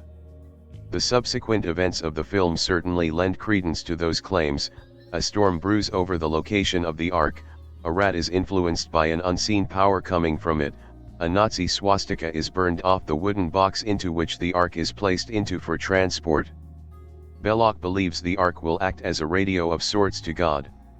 He dons the traditional garb of a Hebrew priest, again, as described in the Bible, and performs an elaborate ceremony before removing the Ark's cover. Inside, rather than the tablets Moses brought down from Mount Sinai, he finds sand. However, a glowing mist soon emerges from the Ark, followed by ghostly, violent spirits. Which I'll say more about in violent content. An indigenous tribe bows in worship to a golden idol, and research says this idol represents a fertility goddess. Several acts of superstition take place. When Indy first encounters Marion, his old girlfriend, she's angry at him. We're never told exactly what happened, but the implication is that she fell in love with him when she was very young, a child by her own accusation, and then Indy ditched her without word or reason. However, the pair reignites their old flame. They kiss several times. And it's implied they probably did more than kiss, since Marion wakes in Indy's bed covered only by blankets with her bare shoulders visible. Marion also pecks Salah, who helps them escape Cairo, on the lips to thank him. Salah then kisses one of his male friends on the cheek in his elation, singing a song of celebration. In one scene, Marion is forced to wear a dress by her kidnapper, who ogles her and makes unwanted advances. He watches her change clothes through a mirror, and we see her exposed back as she changes her garments.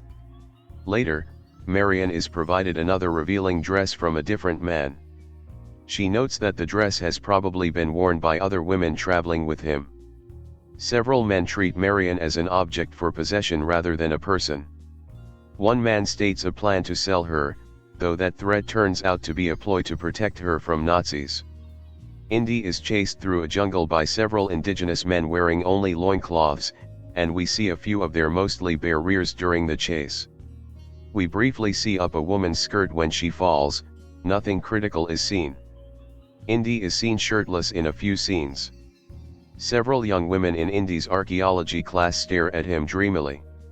Indy is shocked to see one young lady has written "Love You" on her eyelids. Many fistfights, sword fights, and gunfights that take place. Oftentimes people are killed, accompanied by spurts of blood. One man dies when a plane's propeller hits him. It happens off-screen, but surrounding objects are showered with blood. Nazi soldiers often fare poorly during a lengthy chase scene. Some are knocked off moving trucks, some are run over, and a few fall to their deaths when their vehicle is accidentally driven off a cliff. Indy finds the skeleton of an old rival impaled by booby trap spikes. Someone leaves him to die in another trap. Indy escapes but then finds the traitor shish kebabbed and quite bloodily so by another set of spikes. A man is shot with several poisonous darts. A woman finds herself covered in skeletons after falling into a tomb. A building is set on fire. Several explosions take place, sometimes killing people. A man poisons some dates, intending to kill Indy but inadvertently kills his pet monkey instead. Another man burns his hand, branding himself, on a metal medallion caught in a fire. Marion is often manhandled by Nazis. And one Nazi threatens to torture her several times, even holding a red-hot iron close to her skin. Indy uses his whip to stop several would-be assassins. However, when his whip or fists won't do, he has no problem shooting his assailants. A man is knocked out with a frying pan. Marion punches Indy a few times. Indy is nearly crushed by a giant rolling stone. Several snakes are killed with fire. Marion accidentally burns Indy. As mentioned above, the spirits that emerge from the Ark of the Covenant quickly and horrifyingly attack those present. Belloc becomes a sort of conduit for the Ark's power, striking down all but 2 of the Nazis with lightning. The faces of the remaining 2 melt off, and Belloc explodes. Fire then pours out of the Ark, consuming the bodies of the dead and sucking them into a hole that has opened in the sky above them. The events conclude after the area has been purged, save Indy and Marion, who are spared because they keep their eyes shut during the encounter, likely a reference to Genesis 32:30, and the Ark's heavy cover slams shut again. Before Indy recruits Marion, she's running a bar in Nepal. She and a local man compete in a drinking competition, and she wins when the man passes out and tips over backward. In another scene, she attempts to get her kidnapper drunk so she can make her escape. Indy imbibes heavily after the death of a friend. People drink throughout the film. Although archaeology is presented here in a positive light as a way to preserve artifacts and learn more about history, it can't be denied that Indy and his colleagues often make their discoveries through deception and theft. And they also like to steal found artifacts from each other. There are a few jump scares and frightening scenarios that take place. In one scene, Indy and a colleague find themselves covered in tarantulas. In another, several people are thrown into a pit of poisonous snakes, though they remain unharmed and escape. A few Nazis and Nazi supporters, including the pet monkey of one man, perform the Nazi salute, stating Heil Hitler. One Nazi says he's uncomfortable with a Jewish ritual, though this is apparently because of his racism, not from a difference of beliefs. Someone steals a horse. We hear about pirates. Like many films from the 80s, Raiders of the Lost Ark would almost certainly receive a PG-13 rating from the MPA if it was released today, something that any family that's unfamiliar with this film should keep in mind. There are a couple of uses of the S-word and a few abuses of God's name paired with another expletive. Indy and Marion get pretty sensual in a few scenes. And as a woman, I got uncomfortable at times with the casual objectification of Marion. Then there's the violence. If you've seen the face melting scene and know where it is, then you might be able to skip it if sharing with your kids. But I was shocked at how much blood we see in other parts of the movie. People drop left and right, and each gunshot is seemingly accompanied by a bucketful of fake red ooze. I'm also a little saddened that a film driven so strongly by a Hebrew artifact doesn't have a stronger God presence. He's mentioned, perhaps even subtly revered, but it's clear the filmmakers weren't trying to drive audiences to church. Still, when the Ark is opened, one could argue that something approximating his righteous wrath is unleashed upon those foolish enough to think that they can harness his power for evil ends. I remember watching the Indiana Jones flicks with my dad growing up. These stories offered a fun bonding moment. But looking back on Raiders now, I also remember having nightmares about melting faces, hearts getting ripped from chests, courtesy of Temple of Doom, and a guy getting turned into a skeleton after drinking from the wrong Holy Grail, Last Crusade. The Indiana Jones franchise as a whole epitomizes the action/adventure genre, thanks to breakneck stories, Harrison Ford's undeniable appeal and John Williams' classic soundtrack. For all of that, however, it's important to remember that this recently re-released classic definitely isn't appropriate for all ages. Justin's review: when Raiders of the Lost Ark was initially released, it had nothing great going for it. Sure, a bit of star and director power is nice, but superficially it looked like a generic serial action/adventure taken straight from the dark ages of filmmaking. Yet nobody accounted for Indiana Jones himself. This being the only indie movie without his name on it suggests that it was not thought of as a franchise from the start. Our hero, Dr. Indiana Jones, single-handedly made this movie. Well, him and an exciting story and a steady dousing of humor and horror, but we'll just focus on Indy for a second. Going back to watch this after countless viewings as I grew up, I now consider this Harrison Ford's finest hour. Indy and Han Solo have a lot in common, but I give Indy the edge due to some great entrances and a few more zingers.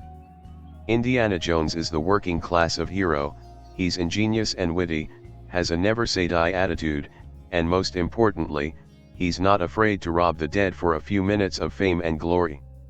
Tomb Raider, take note, this buries you and your parasitical siblings all over again. Indy wasn't the refined hero of the later 80s on, he had faults and weaknesses aplenty, but that hat just never came off. Scared of snakes, constantly bested by his archaeological nemesis, afraid of relationships, and sometimes survived due only to plum luck, Indy's appeal lies in his unbridled enthusiasm. He loves to be in the thick of the action, even when he's swearing up a storm and taking his frustrations out on the SS. Many scenes from Raiders are inseparable to the legend of Indiana Jones: Indy rubbing his chin before removing a gold idol, Indy using that bullwhip the first time on an armed man, Indy foregoing a duel to just shoot a bad guy armed with a sword.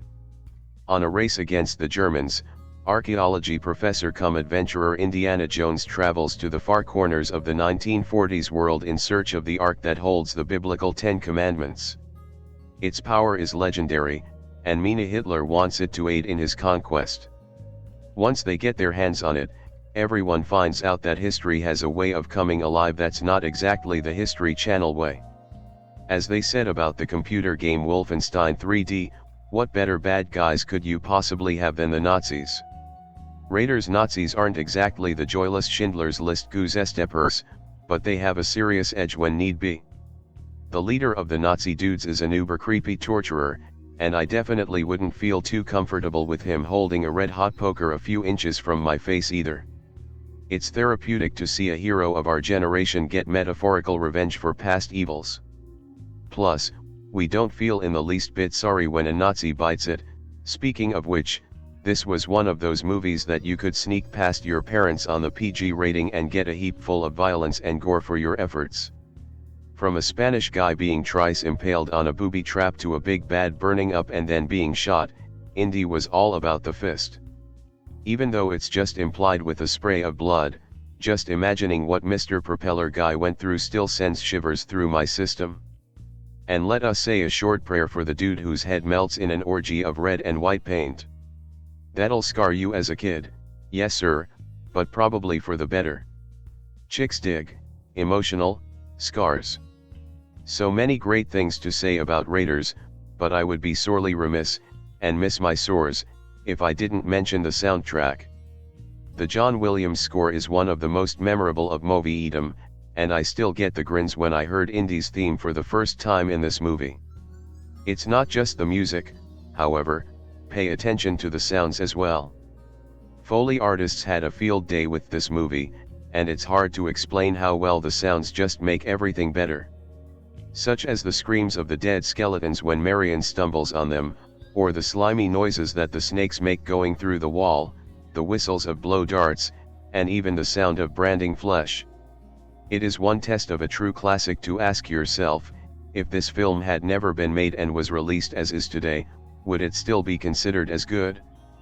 I can't see how Raiders of the Lost Ark would not be completely embraced by our culture. It's action, it's horror, it's humor, it's high adventure, and it's all of these things done extremely well. Indy lives? He's just very old now. Back when Raiders of the Lost Ark hit screens in 1981, I felt no desire to see it. For reasons I no longer recall, my then 14-year-old self thought Spielberg movies seemed uncool, and I greatly resisted the movie. I only went because my dad basically made me go. Score 1 for the old man. I knew very little about Raiders before that screening, but I became totally enraptured with what I saw. Whatever I did or didn't expect, I surely couldn't anticipate this, a rollicking adventure that seemed like the perfect movie. 31 years later, I still find it hard to dispel the notion that Raiders offers a virtually flawless flick. Set in 1936, we meet adventurer Indiana Jones, Harrison Ford, during a lively sequence in which he nabs an ancient artifact from a South American cave. Back in the States, we learn that Indy also maintains a day job as an archaeology professor. However, his adventures frequently take him from the classroom, and when representatives of the US government come a-calling, he gets a new assignment to seek one of the greatest artifacts of all, the Lost Ark of the Covenant. Hitler thinks the Ark possesses magical powers, so he orders his forces to pull out all the stops in their hunt for it. Since the US agents don't want that to happen, they recruit Indy as the best man to beat the Nazis to the punch. His first stop? Nepal, where he goes to find a medallion that will help him find the alleged burial spot of the Ark. This opens some old wounds, however, as he runs into Marion Ravenwood, Karen Allen, the daughter of his former partner, and also an old flame he jilted a decade earlier. Despite their problematic past, the pair team up in the search for the Ark and head to Egypt, where Indy reunites with old friend/local helper Salah, John Rhys Davis. On the Nazi team against them we find Belloc, Paul Freeman, a mercenary French archaeologist we already met back in South America. He heads a squad that includes a diabolical enforcer named Toad, Ronald Lacey, and other nasties. The movie follows the race between the two groups to discover the Ark and deal with the ramifications that ensue. One cannot overstate the impact Raiders made on movies back in 1981. It presented a genuine breath of fresh air, a lively and endearing flick that pounded on the viewer with relentless action. However much it battered us, however, we eagerly came back for more. If ever a movie merited being called a roller coaster ride, it was Raiders. Critics will knock Raiders as unoriginal, and it's certainly true that the film doesn't present anything particularly innovative. Really, as the filmmakers freely admit, it gleefully offers a then-modern version of the old movie serials from the 1930s/1940s. Raiders is nothing more than a cliffhanger without the weight between episodes. However, originality can be severely overrated. Just because you do something different doesn't mean the results automatically seem interesting. As Disney movies and Bond flicks demonstrate, execution proves much more important than innovation. Maybe Raiders didn't tread any new ground, but it explored its subjects so incredibly well that it felt fresh. Make no mistake, in 1981, most of us had never seen a movie like Raiders. Director Steven Spielberg creates the ultimate expression of the adventure flick with an ideal hero and briskly paced action that grabs the viewer and never lets go. The film's opening sequence remains possibly its most famous, and it perfectly sets the stage for what will come. A series of how can things get worse challenges, it gets the ball rolling, pun intended, terrifically. Few movies have opened with such an amazing sequence. That doesn't mean it's all downhill from there, though, as Raiders presents a terrific succession of action bits that all seem to top each other. Viewed objectively, none may seem quite as stellar as that opening, but the film nonetheless comes chock full of exciting and rousing moments. Don't take Raiders to be nothing more than a random collection of action set pieces without anything interesting to connect them. The film presents a great roster of characters, all headed by Indy himself. Ford was already famous for Star Wars, but here he becomes a true movie star. The first, and really only, actor to break out of the typecasting caused by the 1977's classic success, Ford's work as Indy showed that he could do more than pilot a starship. Indy makes him more of a classic action hero. Without it, I don't know if he ever would have become a megastar. Indy remains the perfect hero. He's one of those guys the women desire and the men admire. He doesn't play better for one gender or another, as across the board, Indy seems irresistibly and unself-consciously charming. I don't know if anyone but Ford could pull off my favorite moment in Raiders. After one extended battle that leaves him battered, Salah tells Indy that the Nazis put the Ark on a departing truck. Despite his exhaustion and soreness, Indy slaps his glove and resolutely asks, "Truck? What truck?" This is a hero who won't give up but who seems delightfully human all the while. Determined but not superhuman, Indy represents the best in all of us. Ford doesn't carry the movie alone, of course, and the film's supporting characters certainly embellish it. Alan's Marion offers a terrific heroine. Bluntly beautiful but not prissy, she seems spunky and smart and becomes a perfect match for Indy. Has any female lead in an action flick gotten a better introduction than her drinking contest? Add to that Rhys Davis' understated and charming take on the stereotypical sidekick, Lacey's insidious performance as the leering toad, and Freeman's glibly slick but nicely three-dimensional interpretation of the mercenary, and you have a great roster of supporting personalities. All make the movie more real despite its cartoony origins, and they become important reasons for its success. I could go on and on about the magic that is Raiders of the Lost Ark, but I'll stop there. Suffice it to say that it continues to present a virtually flawless piece of cinematic entertainment. It dazzled me when I first saw it 31 years ago, and it still knocks me out today. Raiders of the Lost Ark appears in an aspect ratio of approximately 2:35:1 on this Blu-ray disc. Across the board, the movie looked very good. Sharpness was strong. The only examples of softness resulted from the source, as some shots, like a few during the opening or at Marion's bar, have always been a smidgen fuzzy. Otherwise, the film delivered tight, concise visuals. I noticed no issues with jagged edges or shimmering, and edge halos weren't a factor. Print flaws also remained absent. Blacks were dense and deep, and shadows appeared nicely delineated and concise. Did the image suffer from the use of digital noise reduction? I found that hard to say, but I suspected that if DNR got applied, it was done so in a mild manner. Grain was light most of the time and only became prominent during opticals. Perhaps some DNR lessened grain in other shots, but I don't see negative effects, as detail remained strong, and elements that often get zapped by DNR stayed intact. For instance, the smoke in Marion's bar showed up as it should. Colors looked solid, though I wondered if some changes were made to the palette. The film looked a bit more arid than I expected, and a few shots seemed a little bluer than I recalled as well. On one hand, it's possible that alterations to the color scheme occurred. On the other hand, it's also possible that prior representations of the film, those that I've watched for the last 28 years on home video, were off and the Blu-ray finally got the hues right. I can't say what the palette as originally intended should be, as I've not seen the movie anywhere other than home video since 1983.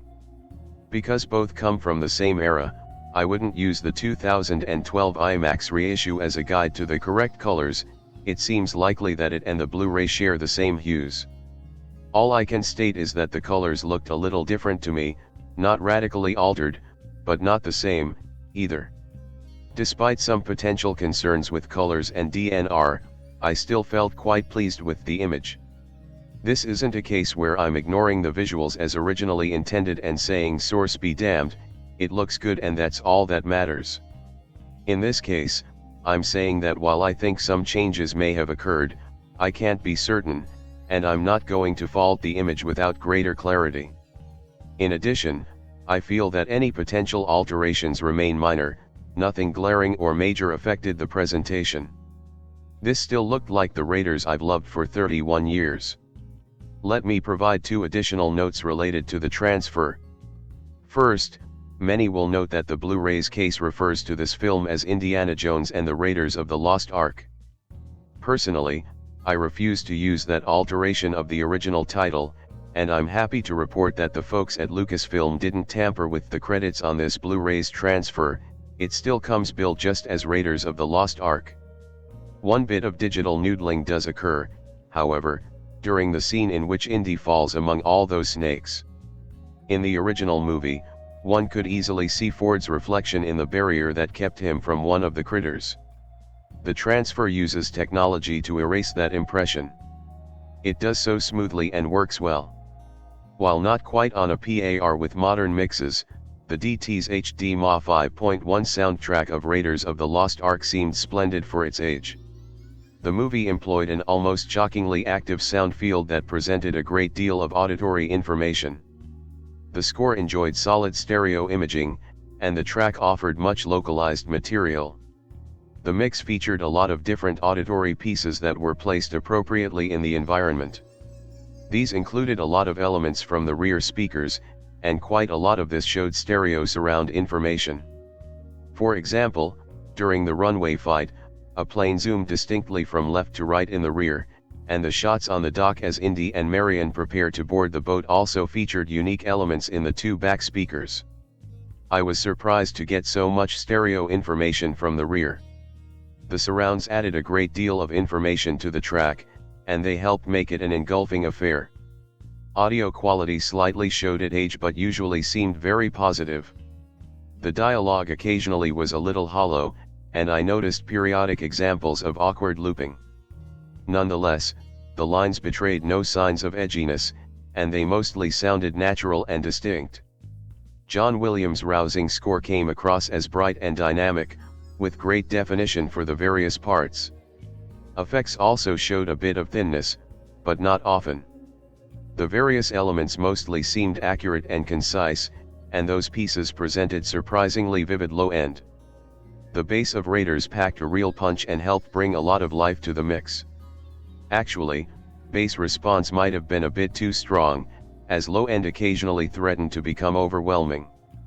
It seemed like every punch and gunshot and eyelash flutter came with a loud thud. This stayed within the realm of acceptability but could lean toward excessiveness. Even with that minor gripe, however, I still really liked this track and thought it added to the experience. How did this Blu-ray compare with the special edition DVD from 2008? Audio sounded more robust and full, the soundscape also appeared more active and involving. Visuals came across as tighter, better defined and more natural. Prior DVDs always looked a bit off to me, but this one was much more accurate. Because it comes as part of a 5-disc/4 movie collection, almost no extras show up on the Raiders platter itself. We get both a teaser and a trailer from 1981 as well as a reissue trailer. The last one doesn't provide a date of re-release, but I'm guessing this was from 1983, if I recall correctly. The movie hit theaters again in the spring of that year. Note that I didn't give this disc a grade for bonus materials because of its place in the Complete Adventures package. When I review the bonus features platter, I'll offer an overall supplements grade. More than 30 years after its debut, Raiders of the Lost Ark remains one of the greatest movies ever made. It absolutely defines the action-adventure and presents a virtually perfect piece of excitement. The Blu-ray boasts excellent picture and audio. Here we get a top-notch rendition of a classic film. Without a doubt, Raiders has never looked or sounded better.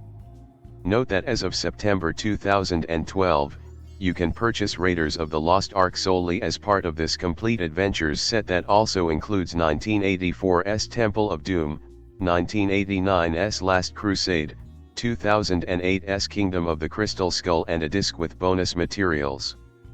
The year of my birth, 1981, was among the worst in cinema history, something I've only become strongly aware of in the last few weeks, yet it's also the year that produced my second favorite movie of all time *, and while it is undeniably the case that the world does not need another review of Raiders of the Lost Ark, a film which has been as thoroughly analyzed down to its smallest gestures as anything else in more than a century of filmmaking, it is also the case that as I'm writing this, it is my birthday, and I couldn't think of a better present for myself than to gush in public about something I dearly love.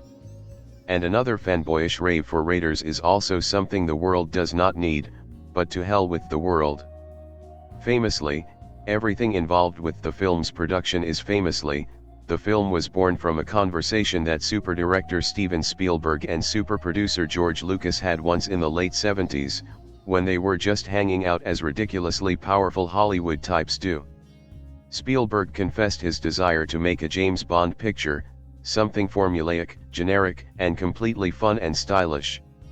"I have something better than James Bond," replied Lucas, and for as completely different as were the paths that the British super spy and American adventurer Indiana Jones, a deliberate throwback to 30s adventure movies and matinee serials, ended up taking, it's pretty damn easy to see what he meant. There didn't end up being enough Indiana Jones pictures for there to be an Indiana Jones formula, and what little formula came into being is so thoroughly invalidated by the second film in the franchise as to make the comparison difficult even as an intellectual exercise.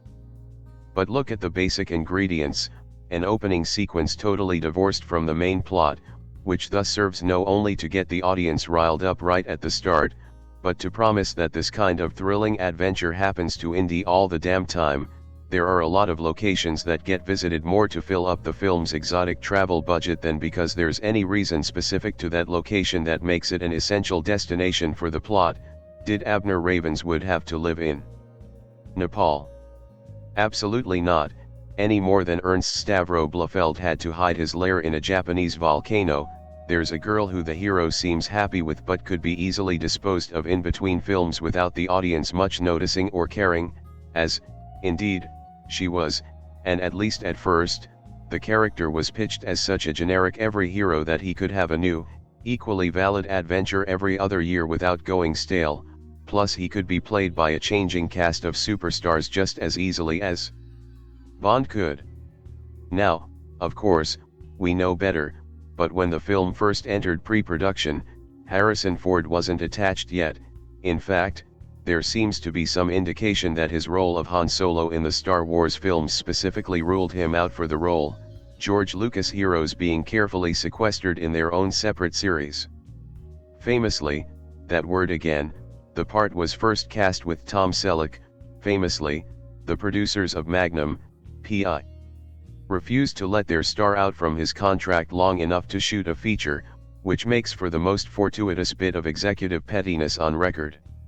For there really can be no thought of Indiana Jones without Harrison Ford playing him.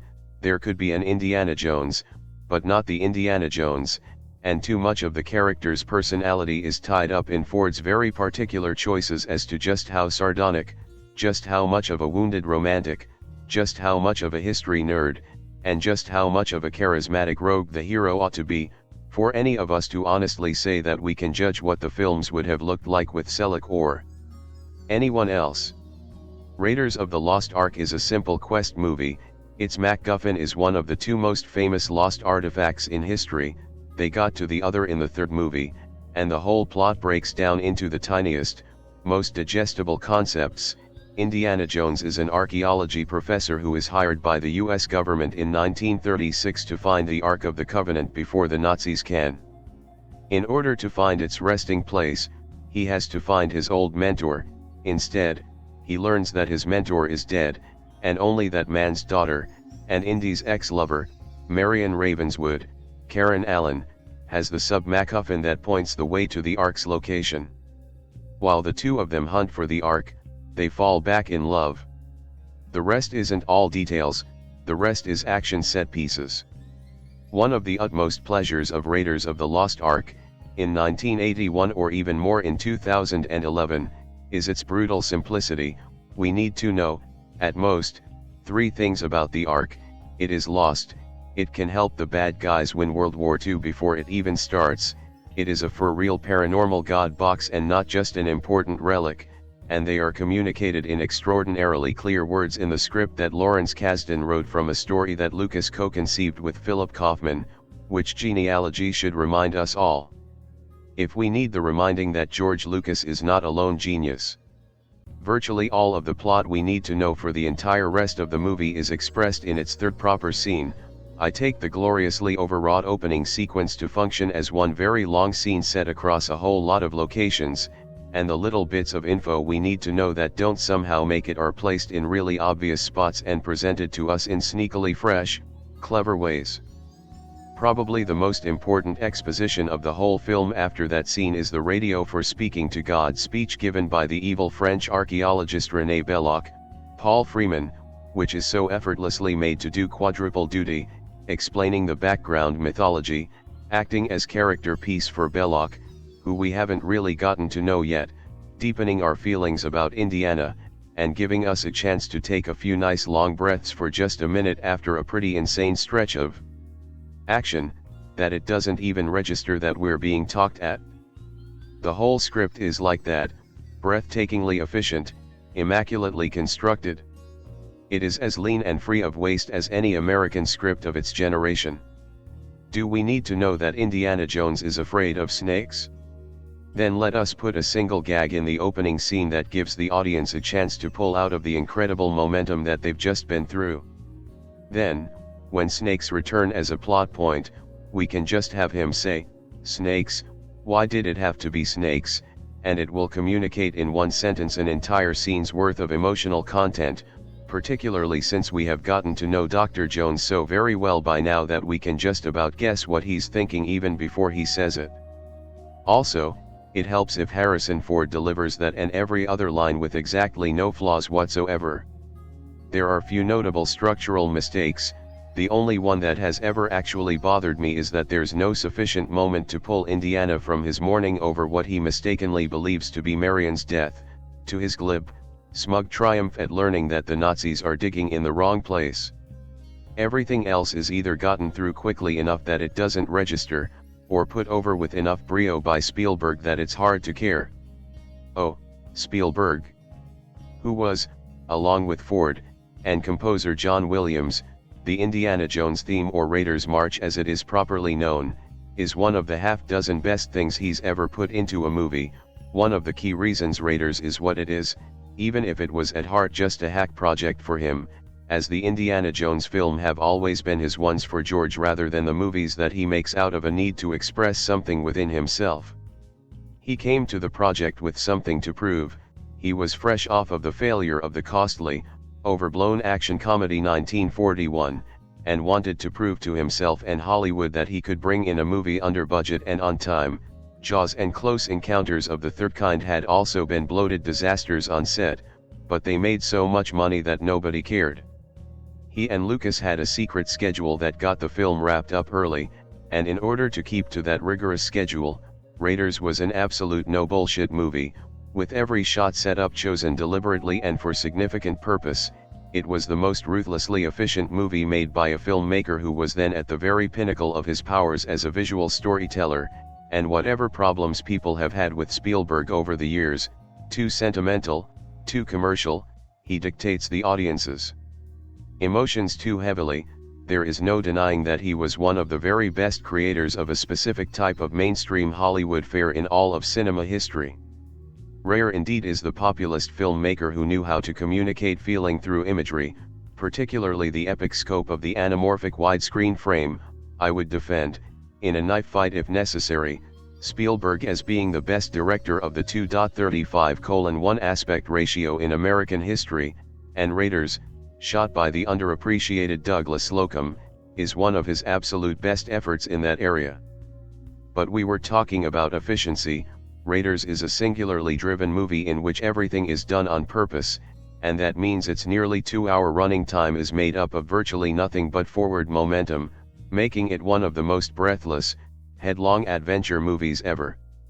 The dialogue scenes crackle with potential energy, which leaves the action scenes, of which there are several, including 4 major set pieces that all go on forever and all seem to end almost immediately, so perfectly are they assembled, nowhere to go but overdrive. This was Spielberg's third film with editor Michael Kahn, and the one where they really started to gel together. Here, storytelling and precision editing is as closely unified as anywhere else in Spielberg's career, sometimes in invisible ways. The famed rolling boulder sequence is one of the best assembled moments in action history, in every way conceivable, really, but particularly in its editing, and in really showy ways, like the absolutely gorgeous cut when Indiana announces that he's making things up as he goes along, and then immediately appears on a white horse that came from nowhere, one of the vanishingly few moments in Spielberg's career where he indulges in such self-aware meta-filmmaking. The whole thing is blessedly direct, active, urgent cinema. It is constantly exciting even when standing still. It self-consciously apes the style of 30s movies with the budget and scale of a major Hollywood A-list picture, one of the earliest designated blockbusters back when tentpole pictures were rarer and summer usually had just one or two major popcorn movies, and frequently seems to know how iconic it's going to become. The introduction of Indiana Jones is a justly celebrated bit of sleight of hand, perfect lighting and sound design, and calculated myth-making, but Marion's introduction is just as great, a nice little joke sequence that tells us the character is hard as nails in a way that makes it feel, oddly, like we already knew that about her. One of the other flaws in this nearly flawless movie, Marion's descent from kick-ass self-made woman to damsel in distress over the course of the movie. It's practically a scene-for-scene regression into feebleness. Even in his post-1941 humility, Spielberg had self-assurance to spare. Nobody who wasn't supremely confident could have made their film so knowing about how cool and wildly effective it was. Raiders of the Lost Ark swaggers, but since it has the goods to back it up, the best character, best set pieces, best score, and best dialogue of any action-adventure in at least a couple of decades, it has not since been surpassed in any of these areas. The swagger isn't arrogant, but merely earned.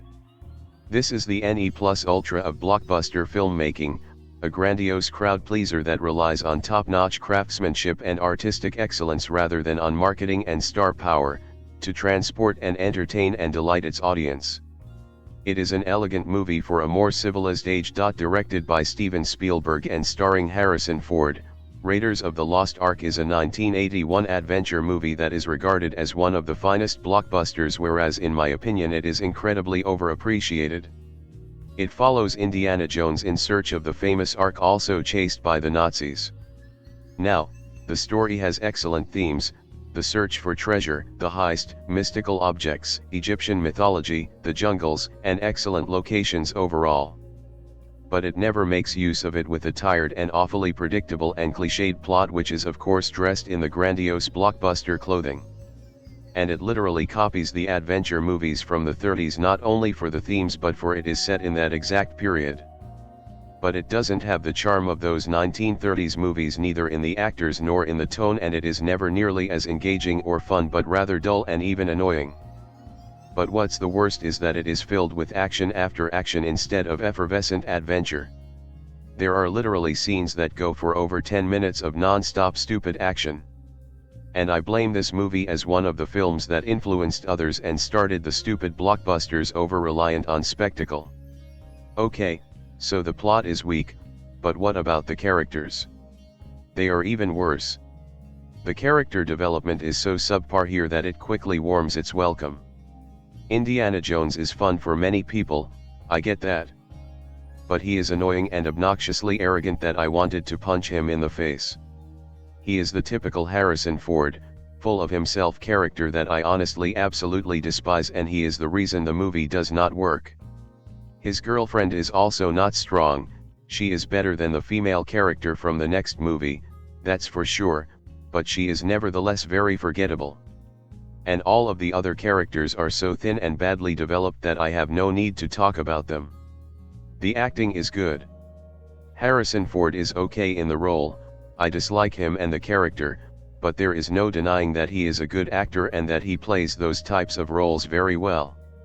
As for the other actors, they serve their purpose, but again nothing out of the ordinary, and their performances are quite forgettable, as are their characters. The directing from Spielberg is weak here, as he displays no purpose and no structure whatsoever. Technically, it is a solid movie with great effects for the time, excellent scenery, and solid acting. But the approach with constant action is awful, and because of awful editing, some action sequences tend to go forever.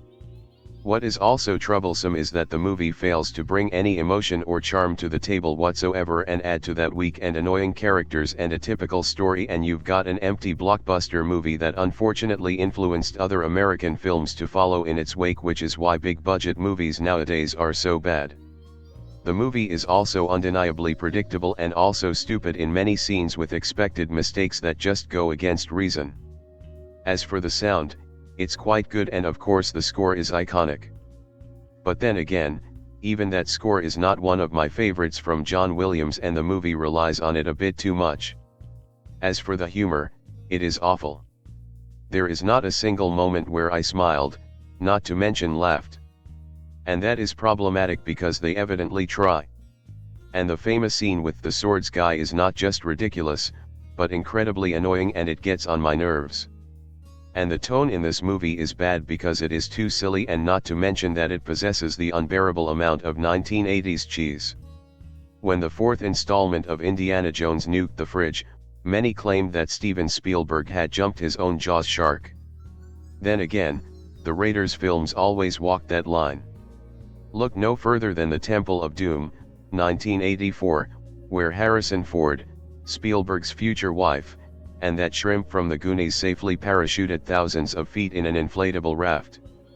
Yet the real trick of these films was always the ability to push that envelope just far enough, then rein it in with a popcorn concoction of compelling characters, self-deprecating humor, and action quests of childlike wonder. The older I get, the more I realize how ridiculous the Raiders films are, but the more I'm convinced they work. Perhaps it's just the kid in me who never got over his whip-cracking, boyhood desires. But the real reason is Spielberg's own ability to view the world through a child's eyes. Along with Star Wars and Back to the Future, Raiders is the ultimate franchise to watch as children or with your children. For every dose of implausible action to dazzle the kids, there's an equal bit of tongue-in-cheek humor to enthrall adults. The minute Indy stops a sword-wielding goon by casually shooting him, or a Nazi enforcer folds a potential weapon into a clothes hanger, we realize Spielberg is in on the joke. Action done straight is often unbelievable, but action with a twist of humor is a damn good time. The seeds of this phenomenon were sown around 1980. George Lucas was hot off Star Wars, 1977, and The Empire Strikes Back, 1980, and Spielberg was a household name thanks to Jaws, 1975, and Close Encounters of the Third Kind, 1977. While basking in their success on a beach, Spielberg told Lucas he next wanted to direct a Bond flick, to which Lucas said, "I got that beat." He pitched the idea of an archaeologist who travels the globe seeking precious biblical artifacts, a throwback to all those Saturday matinees of the 1930s. Spielberg loved it, and the legend of Indiana Jones was born. Raiders of the Lost Ark opened in summer of '81, bringing with it jungles, caves, bottomless pits, booby traps, giant rolling boulders and angry natives shooting harpoons all in the first 12 minutes. After this rousing introduction, the film's hero, American archaeologist Indiana Jones, Harrison Ford, embarks on a quest to recover the biblical Ark of the Covenant, the chest said to have carried the Ten Commandment tablets and leveled all in its path. It is well documented that Hitler sent archaeological teams across the globe in search of religious artifacts to assist in his global domination, so who better to play Indy's opposition than the Third Reich? Leading the Nazi quest for the Ark is Indy's rival archaeologist, French Dr. René Belloc, Paul Freeman, and a slimy, black-coated Nazi enforcer, Major Arnold Toad, Ronald Lacey. But Indy has a few helpers on his side, two Dr. Marcus Brody, Denholm Elliott, of the National Museum in Washington, Salah, John Rhys Davis, Indy's fat Middle Eastern sidekick, and Marion Ravenwood, Karen Allen, a fiery gal whose heart Indy once broke, and who now lives in Nepal with a key artifact that may lead to the Ark. To come up with the story, Lucas teamed with Philip Kaufman, writer/director of The Right Stuff, 1983. For the screenplay, Spielberg and Lucas brought in Lawrence Kasdan, whom had co-written The Empire Strikes Back, 1980, for Lucas, and who would go on to write and direct hits like Body Heat, 1981, and The Big Chill, 1983. The combination of Lucas, Kaufman, and Kasdan produced easily one of the most compelling scripts in movie history, voted number 42 all-time by the Writers' Guilds. Indy may say, I'm making this up as I go, but the writers know exactly what they're doing. Everything in the film is set up for a later payoff. Look for the stuff written on Indy's chalkboard, Indy saying he had a falling out with a Dr. Ravenwood 10 years ago, Brody's warning that opening the Ark could be like Pandora's box, Indy packing a gun along with his whip, and a pilot's pet snake Reggie introducing the fact that Indy hates snakes. Speaking of which, in such a biblical quest involving serpents, is there not also foreshadowing in a student leaving an apple on Indy's desk? Still, the true strength of the script is the dimension it gives to its characters. For starters, Marion isn't your typical love interest. She's spunky, able to drink men under the table, and decks the male hero the first time we see her. She gets such good treatment by the filmmakers that Raiders could almost be viewed as a study in female empowerment. And through Marion's strength, we also get some insight into Indy's flaws. This is a fallible hero we're dealing with here. For all the bullets he dodges from gunmen with bad aim, he also takes his fair share of punishment, getting beat up and tossed around by the bad guys. And when looking at his intentions, the reasons he's pursuing the Ark in the first place, we realize just how complex a character he is. Critic Joanna Berry writes that Indy is a complicated, less than perfect guy who walks the fine line between being a thief of priceless artifacts and protector of them. He's a scholar by day, adventurer by night. He speaks multiple languages, shows off his international savvy and recalls ancient facts to aid in his discoveries. He claims that 70% of all archaeology is done in the library, and when he makes his discoveries, he is adamant that they belong in a museum. More than just an action hero, Indy is a student of his craft. Further rounding his character is the fact that he does not easily buy into the legends surrounding his finds. He warns his students that folklore is one of the true dangers of archaeology. He tells Brody, "I don't believe in magic, a lot of superstitious hocus pocus. I'm going after a find of incredible historical significance." This facts before faith approach makes for a wonderful character study, as many viewers may also view life the same way. Indiana Jones may not seek holy relics for their holy nature, but his journey in finding them opens his eyes to the supernatural and the divine. Even better, this concept discovery of faith is not at all preachy, only fascinating. Even non-believers can find absolute entertainment here, particularly because of who Indy is up against. Nazis. We all hate those guys. Yet for all the roundedness, the depth of character, the spiritual journey, the fact remains that Indiana Jones is one badass dude. The tagline of the first sequel summed it up: if adventure has a name, it must be Indiana Jones.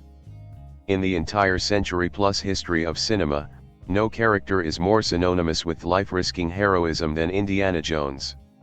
His image is burned into our consciousness, that brown fedora, dark leather jacket over a safari-like shirt, leather bag strap running across the chest, bullwhip ready on his hip, and a 5 o'clock shadow over the handsomely rugged face of Harrison Ford.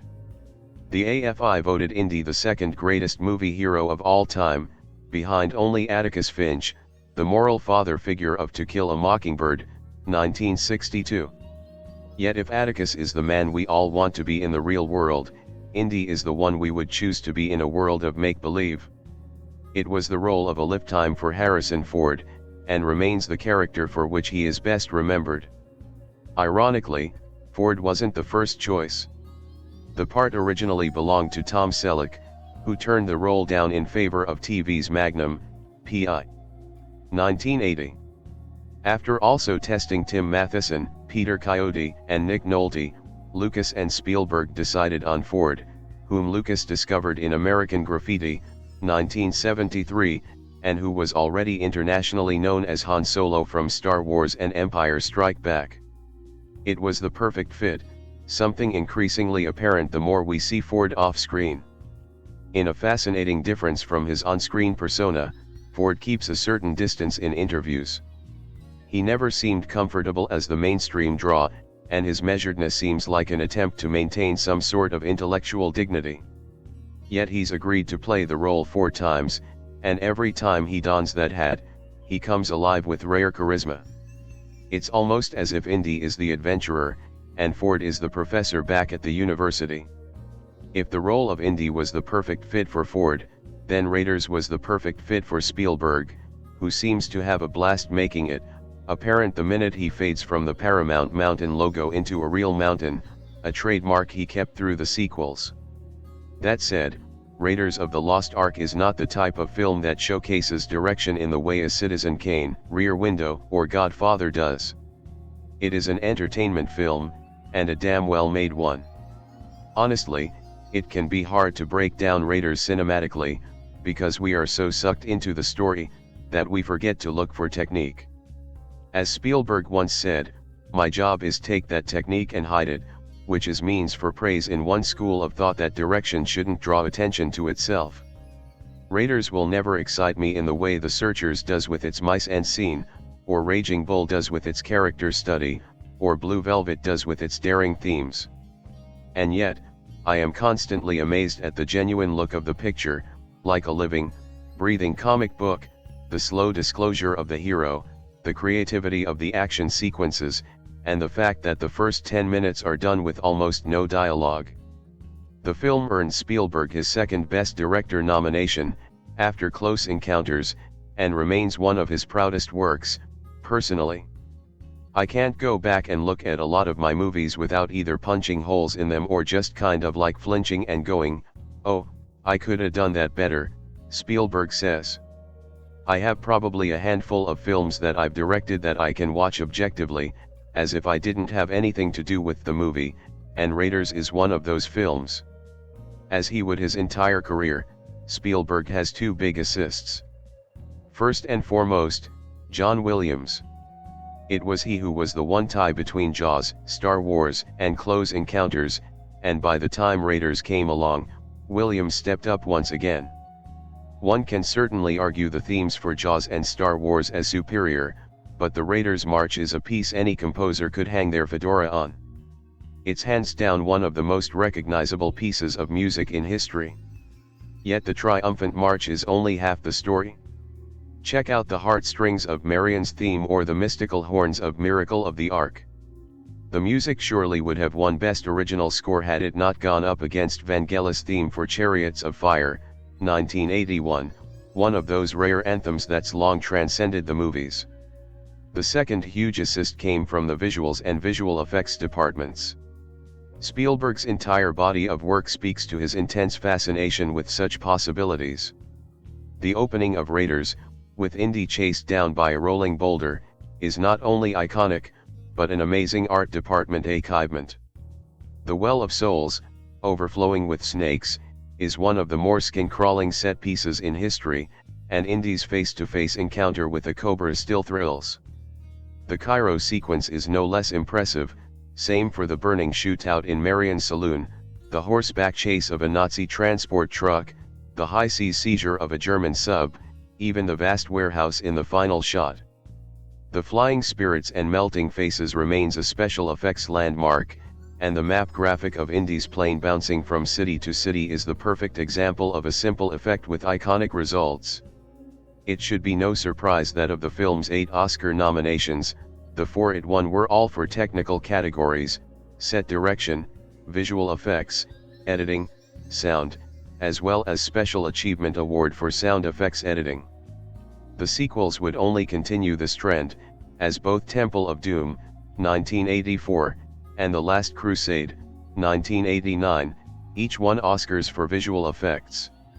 The visuals of Temple of Doom were spectacular, from a hand extracting a human heart in a sacrificial lair, to a minecart roller coaster ride. The Last Crusade balanced trains, speedboats, motorcycles, blimps, fighter planes and tanks, not to mention a human being transforming from life to cadaver to skeleton to dust, right before our very eyes. When it came to Kingdom of the Crystal Skull, there were no Oscars in store, not even for the effects. So which is the best of the sequels? The Temple of Doom may be the most memorable, for better or worse, because it is so clearly unlike the others. It's easily the darkest of the bunch, to the point that Spielberg had to beg the MPAA to create a new PG-13 rating. It remains an easy target for critics, for relying too much on black magic, gross-out banquets, and bug-filled corridors. It also seems to miss the biblical aspect, instead sending Indy on a quest to retrieve sacred stones from a Bangkok cult. At least the characters are vivid. Kate Capshaw's high-maintenance singer, Bollywood legend Amrish Puri's cult leader Mola Ram, and Jonathan K. Kwan's kid sidekick Short Round, Dr. Jones. No more parachutes. Despite a solid 84% on Rotten Tomatoes, Spielberg seems most embarrassed talking about this one, saying the best thing that came from it was meeting Capshaw, whom he married in 1991. The popular favorite may be The Last Crusade. By this point, the series was established enough that fans could settle in and relish in their hero's backstory. The film casts River Phoenix as a young Indy to explain how he got many of his trademarks, the hat, whip, fear of snakes, scar on his chin, and even his name, after the dog. The film also brought back Brody and Salah, who were missed in the second, and introduced the super sexy Alison Doty as a Nazi fatale. Most importantly, we meet Indy's dad, played by James Bond himself, Sean Connery. Their father-son dynamic carries the film, allowing for much comedy, from Connery's insistence on calling him Junior to the father and son tied back to back discussing how they've slept with the same woman. And while this film sees Indy come face to face with Hitler himself, it's also the film that sees Indy come face to face with his own faith, surviving 3 tasks, including a literal leap of faith, and culminating with the Crusader Knight's affirmation, "You have chosen wisely."